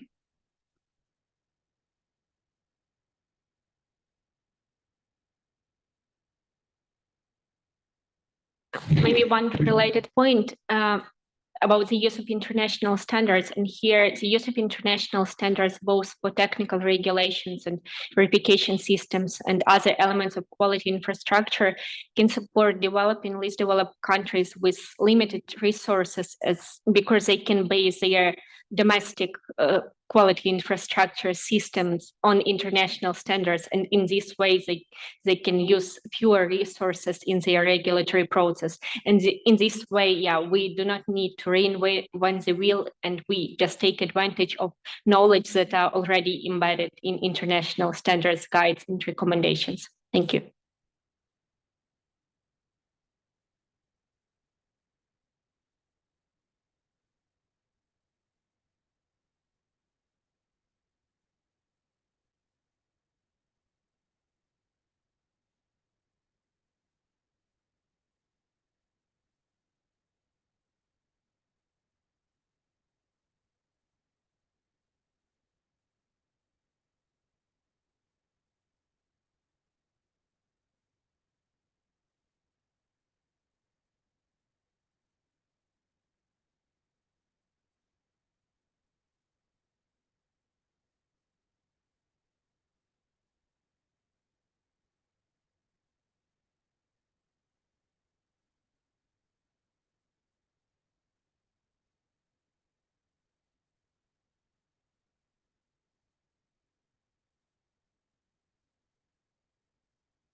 Thank you very much, Niels. And many thanks everyone to stay till almost 6 p.m. today. That shows a lot of courage, but also how interesting and important this topic is. Well, difficult to summarize the discussions today, but I would like to start by saying that a very first step on countries adopting quality infrastructure is to at least mention quality infrastructure in their national strategies and white papers. We have seen very few countries that actually mention quality infrastructure or the elements in their national standards, national strategies for hydrogen. And maybe one good case is what Bosch showed with Germany, that their national hydrogen strategy is explicit on the importance of quality infrastructure. So I think this is a basic, very important first step. But okay, maybe it sounds a lot, but I will do it very quickly. 10 points I have written down. The first one, we notice these different views on stringent environmental integrity and the need to move fast and grow the market. So we still need to work to balance these two objectives because they are equally important. The second point is about, I think Martin from IEC mentioned it, that standards should serve a market. And we need to support the standard bodies to know what that market is. If 10 years ago we'd have known that today we will have 15 million battery electric vehicles and only 50,000 hydrogen fuel cell vehicles, maybe we wouldn't have all this long list of ISO standards for fuel cell vehicles, but maybe we'll have more, for example, for using ammonia and methanol for ships or e-kerosene for aviation. But who would have known 10 years ago? So standards bodies are trying to do their best, and the companies sitting as national representative in there is where they see the market. But our organizations should help to inform the market and see what is the direction and where these efforts are very served because are very limited. And as Martin said, it takes up to 3 years if we are lucky to develop an international standard. The third point is mentioned by Paul from IECX, the importance that quality infrastructure also covers licensing of installers, operators, and people in maintenance. It's completely consistent with the story we did 5 years ago for the current infrastructure for the PV sector. Great equipment. When it was to be installed in developing countries, the installer put 2 cables wrong in the inverter, fires. The best equipment, but just because the installer put 2 cables wrong. Same thing could happen in the hydrogen economy, so we need to incorporate the human skills in the quality infrastructure. The fourth point, the importance of carbon methodology for carbon accounting, including the full life cycle analysis. The work that IPHE and ISO are doing is excellent, and I think that this covers a lot, but we heard that there is still room for improvement, and that's normally in the standards. As the market continues to develop, these standards can continue to be improved and enhanced, and we have very good initiatives in that direction from green hydrogen and others. So that's another point. The fifth point is that also related to sustainability, these standards have to expand and include also water strategies and the social impacts. The sixth point that I want to mention is about digitalization. How digitalization can actually help to release a little bit the burden to meet and comply with all of this, to make easier. I know it's not easier to make the things easier per se, but it's even more attractive for investors to put money in this value chain, which is so needed for the energy transition. The seventh point is about international harmonization and how we need a balanced approach for that. So we need to, again, the balance environmental integrity and go fast, but we need to internationally harmonize, and that's linked to the next eighth point from Anastasia from WTO. International standardization is the way to go. A robust international standardization. We are actually working with Anastasia's colleagues on a paper exactly on that with WTO that will be published by the end of this year. But for that, we need developing countries also to be involved in international standardization bodies, in the technical committees. It's not good enough just to say, oh, my country perspective is not reflected in these international standards. I should sit there and say, I want this in this international standard. And IEC, ISO have affiliation programs, have DEFCO, developing countries. So we need to promote that there are mechanisms to have your voice heard in these groups. The ninth point is that what Juan Pablo mentioned from UNIDO, fully agree. We need to create awareness about the importance of quality infrastructure. I think today was clear how important it is, a backbone for a real economy. Again, solar water heaters in the US 15 years ago, a lot of boom, no importance of quality infrastructure, a lot of subsidies, many water heaters start to fail. The market never recovered, never recovered. A perfectly good technology that could have made a big change in the heating sector never recover from poor quality and performance. We don't want that to happen to hydrogen. We need hydrogen, we need green hydrogen, and we need a lot. So we need to ensure that we go fast, but also we go in a way that will create the confidence for policymakers, investors, and decision makers. So as we would say in Colombia, I'm dressing up slow because I'm in a hurry. And the last point, the 10th point, international collaboration continues to be crucial. We have to work together, UNIDO, WTO, Hydrogen in Europe, Green Hydrogen, all the organizations here with the CTCN together, trying to move this forward in a sustainable and appropriate way. Having said that, two things to mention. First of all, this beautiful mind map that you have seen on the screen, we will be shared with all of you. So we'll have all the compilation of the discussion for you as well and to share with your colleagues. And the second is that we will continue to have to consult you. Unfortunately or for good, we have your contact. So you can expect to hear from us and to continue to be consulted and engaged in this project that still has one more year to go. We will develop the roadmap, we will test it in a country, and we would like to improve it based on your feedback.